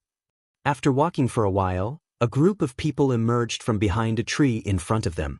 Although they had just met not long ago, Gu Fei and Sword Demon still couldn't recognize them at a glance. They only judged that this person was Water Depth from the voice and posture. As a result, Gu Fei and Sword Demon were more confident in their disguises. Another 100 sets. Lu Ku gestured to Gu Fei and Sword Demon to put the bag on the ground. After the two left it, they stood silently to the side as if nothing had happened. Everyone's eyes were focused on the sacks on the ground. No one paid attention to the two of them. Not bad. Gu Fei private messaged Sword Demon. But where's Water-breaking Arrow? Sword Demon looked around but couldn't find him. He's beside Water Depth. What's with your eyes? Gu Fei replied. Sword Demon looked beside Water Depth. He walked out. Gu Fei reminded. Sword Demon sweated. I'm sorry, I really couldn't recognize him. Of course you can't recognize him from his face.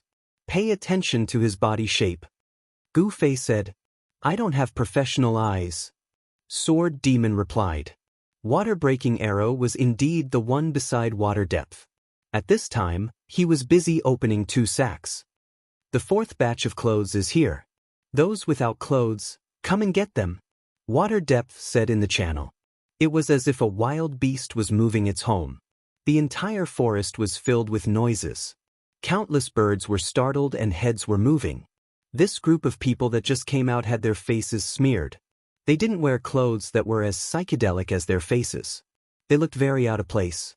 After this group of people rushed up, they immediately rushed to snatch the equipment. It was clear that water depth didn't have any arrangements. Everyone wanted to get the clothes first. The scene was very chaotic. Water depth and the others had already experienced this before. At this time, they had already agilely hid to the side. Gu Fei and Sword Demon were completely unprepared. They were pushed around in the sea of people. It was extremely painful. The 100 sets of costumes were quickly snatched up, and the ground was immediately filled with people putting on their clothes. Gu Fei and the Sword Ghoul suddenly felt that they had come to a poverty-stricken area to help the poor. Look, there are so many people without clothes and pants. Snatch. In a daze, Gu Fei and Sword Demon suddenly heard Lu Ku pointing at them and talking to Water-Breaking Arrow. Old Broken Arrow, these two have been running around with me for a day. They haven't trained properly. I'll leave you behind to train them properly. This girl's got guts. Gu Fei was shocked. For a moment, he felt that Lu Ku was betraying them. This directly sent the two of them to Water-Breaking Arrow. Not to mention, Water-Breaking Arrow wanted to add them as friends. This would directly expose them. Although their IDs weren't directly above their heads, adding them as friends couldn't be hidden. Don't worry, I'll train them properly. The strength of the guild can't be separated from everyone's hard work. Water-Breaking Arrow expressed. You've worked hard. After speaking, Lu Ku waved at the two of them. You two train well. As she spoke, she winked at the two of them.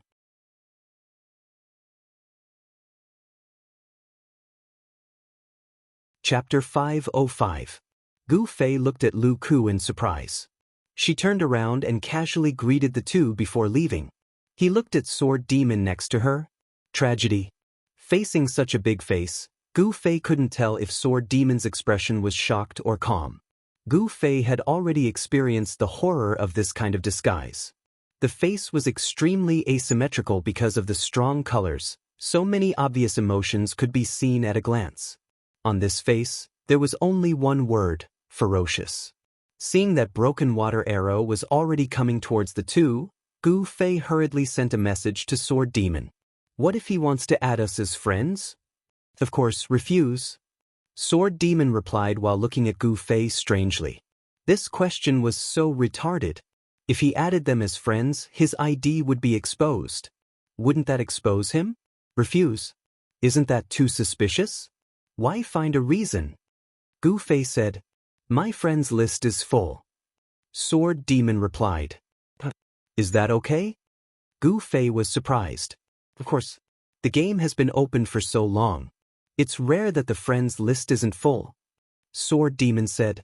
Gu Fei was feeling inferior. He didn't know that there was a limit to the friends list. Broken Water Arrow stood in front of them. This was the second time the three of them met in a short period of time. However, it should be a meeting of strangers. Broken Water Arrow. Broken Water Arrow stood in front of the two and introduced himself in a concise and powerful manner. In fact, there shouldn't be a need for this because everyone in Extreme Frost knew who he was. However, he would still do this. He just used this as an opening remark to signal Gu Fei and Sword Demon to introduce themselves. As early as when he proposed this plan, Gu Fei had already thought of the problem of using a fake ID. Drunken Flying, he had already made up a name using his real name and game ID. Just as he was about to say it, he was suddenly touched by Sword Demon. While Gu Fei was stunned, a message flew over. He opened it and saw that it was from Sword Demon. Your name is Rice Soup. What kind of stupid name is that? By the time Gu Fei replied, the Sword Ghoul had already introduced himself. White Sands. Rice Soup. Gu Fei didn't dare to reveal any flaws, so he could only follow the Sword Demon's instructions. The name given by Young Ku. Sword Demon replied at this time. Gu Fei immediately understood. Fake name? How could he use a fake name to sneak into someone else's guild? Everyone's ID was clearly recorded in the guild list, and people could casually browse through it. Drunken Flight? What drunken flight? There's no drunken flight. Wouldn't he be exposed very quickly? He actually didn't think of this. Gu Fei was ashamed. He always ignored the simple rules of the game. As expected, he wasn't as good as Sword Demon and the others. And since this name was given by Lu Ku, it must be someone in the guild. Their class level should match. As for whether it was real or fake, Gu Fei guessed that the girl must have thought about it before choosing the name, so he didn't have to worry too much. I hope we can have a pleasant cooperation. Broken Arrow had already extended his hand towards the two. Sword Demon held it first, and Gu Fei followed. Broken Arrow's strength was still measured, and Gu Fei purposely added a bit more strength. He didn't know if Broken Arrow had the same judgment as him when they shook hands, but it was better to be careful. He couldn't be careless with these details. In addition, Gu Fei could recognize Broken Arrow from his body shape, but he believed that Broken Arrow wouldn't be able to recognize him like that. Broken Arrow's thick waist, legs, and neck were characteristics that normal people rarely had, and Gu Fei's body was the common kind of well-proportioned type. Only when he wore underwear would people notice that his body was abnormally lean and strong. This point, the mage robe was a very good cover. This lazy nightgown-like clothing wouldn't expose the body's muscles, not to mention that there was another robe on top of the robe. If it was the fighter's signature Do Chi suit, then it would be over. That equipment loved to show off the body's muscles, causing many male players who didn't have a good figure to choose a fighter to give up on picking up girls. The greetings ended here, and there was no unnecessary nonsense. Follow me. Broken Arrow turned around and walked forward. This person is quite straightforward. Gu Fei actually quite admired this type of person who didn't talk much, but with one look he could tell that they were the capable type. Yeah, a bit like a soldier. Sword Demon said.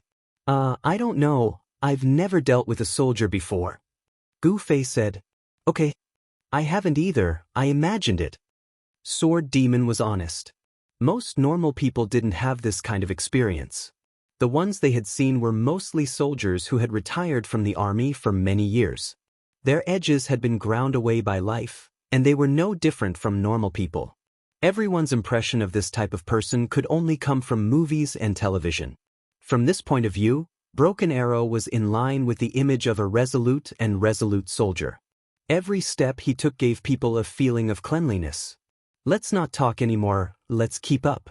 Gu Fei and Sword Demon ended the private chat and followed Broken Arrow's footsteps. Deeper in the jungle, this seemed to be the official training base of Deep Cold. From time to time, Gu Fei could feel a murderous aura beside him, often appearing and disappearing.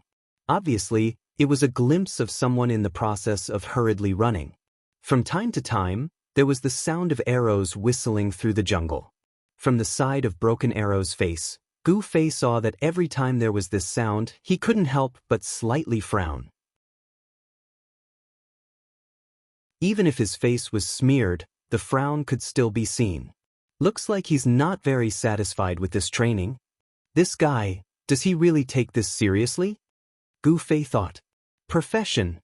Water-breaking Arrow suddenly stopped and turned around to shout. Ah! Gu Fei and Sword Demon were startled by his sudden stop. Report your professions. Broken Arrow repeated. Mage. The two answered. After Water-breaking Arrow responded, his gaze once again swept over the two. The two of them had a guilty conscience, so it was inevitable that they would feel a little nervous and uncomfortable under such a focused gaze. Suddenly, they heard Water-breaking Arrow say, "You two aren't wearing badges?" Gu Fei was surprised. He didn't expect this guy to notice so quickly. Just as he was about to argue, he heard Sword Demon already answer, "We agree with you. If we want to better hide in this jungle, we must hide our badges." Well said. Water-breaking Arrow actually nodded approvingly. Gu Fei was very surprised because this Sword Demon really got into character quickly. But then he thought it was wrong. Sword Demon's words were obviously like he heard Broken Arrow's speech before. Of course this was impossible, so he immediately asked. Youngku told me that if he has any questions about the badges, he should answer like this. This guy doesn't agree with wearing the badges in an obvious place. Gu Fei said. When did she say that? How come I don't know anything about it? Gu Fei asked. Private chat. It's safe. Sword Demon said. Gu Fei could understand this. Just like how the two of them were communicating under Broken Arrow's eyes, private chat was very safe. But why didn't she tell me? She doesn't have your friends list. Sword Demon said. Her friends list is full. The excuse he just used to teach Gu Fei was quickly taught to Gu Fei. You too follow this group. Broken Arrow of course didn't know that Gu Fei and Sword Demon were secretly communicating and had already started to deploy the two of them. With Broken Arrow's call, a few players came out of the jungle and came in front of Gu Fei and Sword Demon. Gu Fei immediately tensed up. He knew that Broken Arrow was a newbie who had just joined the guild not too long ago. It would be easy for the two of them to fool him, but if they were to mix with the other members of the guild, it would be troublesome. Even Luke said that their guild was very harmonious and unfamiliar faces were very dangerous. Even though they had this method, they were all unfamiliar faces. However, their past relationships had not changed.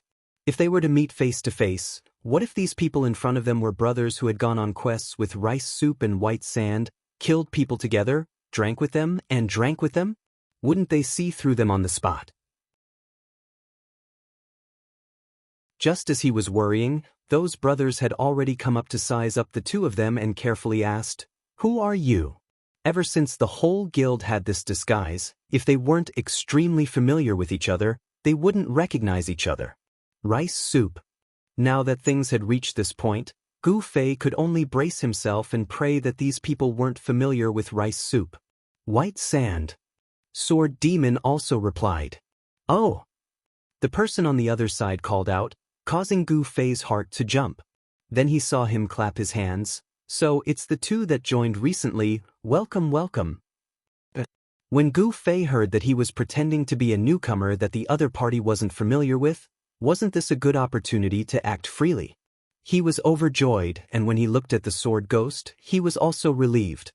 He sent a message to Gu Fei, "That woman, it turns out that everything was arranged properly. Why didn't she tell me? She gave me a big fright." Be content. At least she told you a little. Gu Fei replied. Thinking about it, Sword Demon at least knew the fake name and how to explain the badge. If these two people went their separate ways, wouldn't he be done for? IE is the leader of this group. You guys learn from him first. Water-breaking Arrow said. The IE he was referring to was the one who clapped his hands to welcome them. Hello, hello. Gu Fei and Sword Demon immediately pretended to be humble and cautious newcomers. IE is ranked 21st on the Archer leaderboard. A player beside IE proudly announced. Amazing, amazing.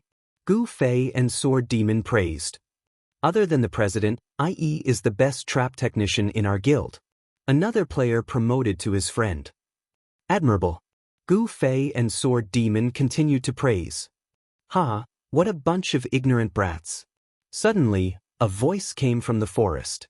Gu Fei, who had special training in listening to the wind, had already accurately looked in the direction of the voice while the others were still looking around wondering who it was. At this time, a group of people came out from behind a tree.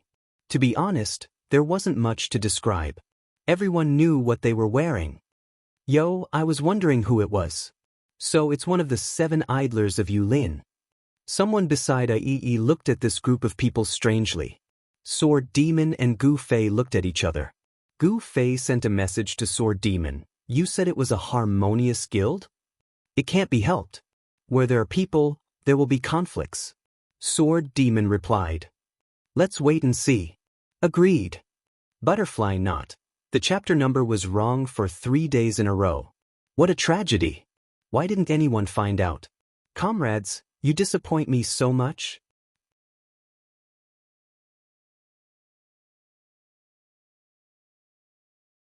Chapter 506. Extreme Cold's face had been smeared to the point where it was impossible to tell his age, but the new group that appeared from the bushes did look taller than the guys that Gu Fei and Sword Demon had joined. Coupled with the fact that the other side called him Kid, Gu Fei could be sure that he and Sword Demon had joined a group of immature kids. And this group of guys from the adult group didn't have a small background. From the words of the kids, they were actually one of the 7 idlers. Although it was a group of jokes in the mouth of this player, the joke was only their temperament, not their strength. In terms of experience alone, They were second only to the top 10. If they had some powerful equipment or powerful skills in their hands, it was not impossible to surpass the top 10. After all, the level of experience didn't affect strength. Everyone was at the same level. Brother you, this 7 idlers, who's in the position of archer? Sword Demon had already asked in the mercenary channel. Ginkgo T. Lurker. Why, is it from Forest Shade City? Did you guys bump into him? Brother you replied. Kill him. Yutian Shenming shouted. This guy wished that all the archers above level 40 would die and he would be the only one left. In front of us. Sword Demon ignored Yutian Shenming. After replying to Brother Yu, he and Gu Fei continued to quietly watch the situation in front of them. Gu Fei counted the number of people. The adult group led by Ginkgo T consisted of a total of 12 people. It seemed to be a complete team. And the young kids group led by Ai, including the newly joined Gu Fei and Sword Demon, was only 8 people. But when it came to challenging, they probably wouldn't count the newly joined Gu Fei and Sword Demon as brothers in the same trench, so there were 6 people. Young people had always been fearless. Kid, let me teach you a lesson and let you understand what a real trap technician is, Ginkgo T said as he walked at the front of the group. Ai snorted disdainfully. Humph, with just you? Although he was ranked 21st among the archers, the principle was the same. Everyone was on the same level, and this ranking did not represent strength. He was not afraid of Ginkgo T, which was ranked 10 places higher than him. The two of them took a few more steps forward and stood opposite each other. There's no need to say more about the rules, right? Ginkgo T said. Of course. A smiled. Gu Fei and the Sword Demon were at a loss. Why are you looking at me? Ask your old friend. Gu Fei messaged Sword Demon. Sword Demon sent a message to Lu Ku. There are 2 lurkers who seem to be competing. Everyone knows the rules. What rules do you have? Within a certain range, the first to fall into the trap loses within the agreed time. If no one falls into the trap, then the one who gets hit by the most arrows loses. Lu Ku replied as if she was not unfamiliar with it. This is very dangerous. The parallel world did not provide a stage for players to train and learn from each other. Fighting was PK, and if there was death, there would be PK points. So it was not easy for 2 friends to practice PK skills. After all, the damage in the game had a minimum and a maximum. Experts like Gu Fei could control it, but ordinary people relied on luck. As for critical hits, fatal attacks, and other attacks that had a high probability of appearing, even Gu Fei could not control them. The accidents were obvious. No, they will use the lowest damage equipment. Lu Ku said. There are all kinds of attribute points on the equipment, and it's not as simple as just affecting the damage. Different equipment has different attributes, and there are different ways to play. If you can't use the equipment that you most often configure, what's the point of practicing? Sword Demon said. Practice? Are you kidding me? Do those brats look like they're practicing? They quarrel all day to fight over who is strong and who is weak. It's so annoying. Which 2 are they now? Lu Ku asked. Ginkgo T. Sword Demon told her. Lu Ku did not comment again. Sword Demon then relayed Lu Ku's words to Gu Fei. At this time, the 2 people in the field, after someone came out of nowhere and shouted, "Start!" they each buried their heads and rolled, disappearing into the grass. As for the others who were watching the battle, they all consciously stepped back and skillfully left a blank space for the 2 of them. The forest was quiet. Occasionally, there were sounds, but most of them came from a distance. In the place that could be seen, there would occasionally be a slight sound of grass rubbing against each other, but it was extremely soft. It was hard to tell if someone was moving or if it was just a gust of wind passing by. Even if Gu Fei had the ability to feel murderous intent, he could not completely grasp the movements of the 2 people at this time. Why would the 2 people in the duel look at him? Sai, what's the point of doing this? Just directly attack. Gu Fei really had no love for this kind of duel. On the other hand, the Sword Ghost was different. He had researched all of the in-game combat styles. At this time, his expression was focused. There was clearly no one in front of him, but he watched very seriously. If there was even the slightest movement, he would immediately look around to see if there was any change. At this moment, this guy was probably simulating in his heart how he would deal with it if he were in this situation. This kind of duel could be considered a new experience. Only the lurkers in Forest Shade City, who trained and fought under such conditions for a long time, could develop such a unique fighting style. If it were any other main city, even if two lurkers fought, it would not be like this. First, there was no such geographical conditions. Second, there was no such habit. Third, there really was no such skill. It had already been 3 minutes, and the two people in the duel were nowhere to be seen. No one knew what they had done in these 3 minutes, whether they had fought, whether they had been injured. No one knew. No one knew anything. There was only the forest, the grass, and a circle of idiotic players in front of them. Whoosh! There was finally a sound in the circle. This sound was not sudden for the audience at all because everyone had been waiting for a long time and was fully mentally prepared. Finally! This state was called finally. The sound of the arrow rang out in silence. Gu Fei, who was experienced in listening to sounds, locked his gaze in one direction with this sound. And Sword Demon, who understood Gu Fei, followed Gu Fei's gaze and locked his gaze in one direction, so his gaze quickly collided with a tree. Sword Demon cursed and quickly adjusted his position to stand next to Gu Fei. The forest was like this. The two were a few steps apart, and their vision was completely different. Gu Fei saw the change in the battle situation, while Sword Demon saw a tree. There. Sword Demon also whispered to Gu Fei to confirm. Originally, but maybe he's already left, Gu Fei said. Although he didn't see any special movements, there hadn't been any big movements in the past 3 minutes, but it was impossible that he didn't move. This arrow didn't react at all. Sword Demon said. The circle was quiet again at this time. It should be a test, but the opponent didn't fall for it, Gu Fei analyzed. Then didn't he expose himself instead? Sword Demon said. The reason was very simple. The guy who looked for someone with a flashlight first exposed himself first. I don't think so, Gu Fei said. Why? Sword Demon asked. Because I didn't find any traces of him. It sounded quite arrogant, but there was a reason behind it. In fact, whether it was the duelists in the field or the spectators like Gu Fei, everyone saw and heard the same. The spectators who were more free and unrestrained didn't find anything, let alone the duelists who were in the middle of the battle and had to make sure to hide themselves first. If it were me, what would I do? Everyone probably couldn't help but think of this question. After Sword Demon thought about it, he couldn't help but ask Gu Fei again. Jump out, lure the opponent out, and then go over and kill him, Gu Fei said. Sword Demon could only ignore this kind of inhuman answer that was too strong and didn't put the opponent in his eyes at all. Both sides were evenly matched, carefully testing each other and looking for loopholes. Perhaps this was the best way. And that was exactly what these two fellows were doing. Sword Demon thought so. So after that arrow, another 2 minutes passed, during which 2 more arrows were released, but there was still no movement. The audience didn't even know if the arrows were shot by the same person. What's the time? Did they say it? Gu Fei asked Sword Demon.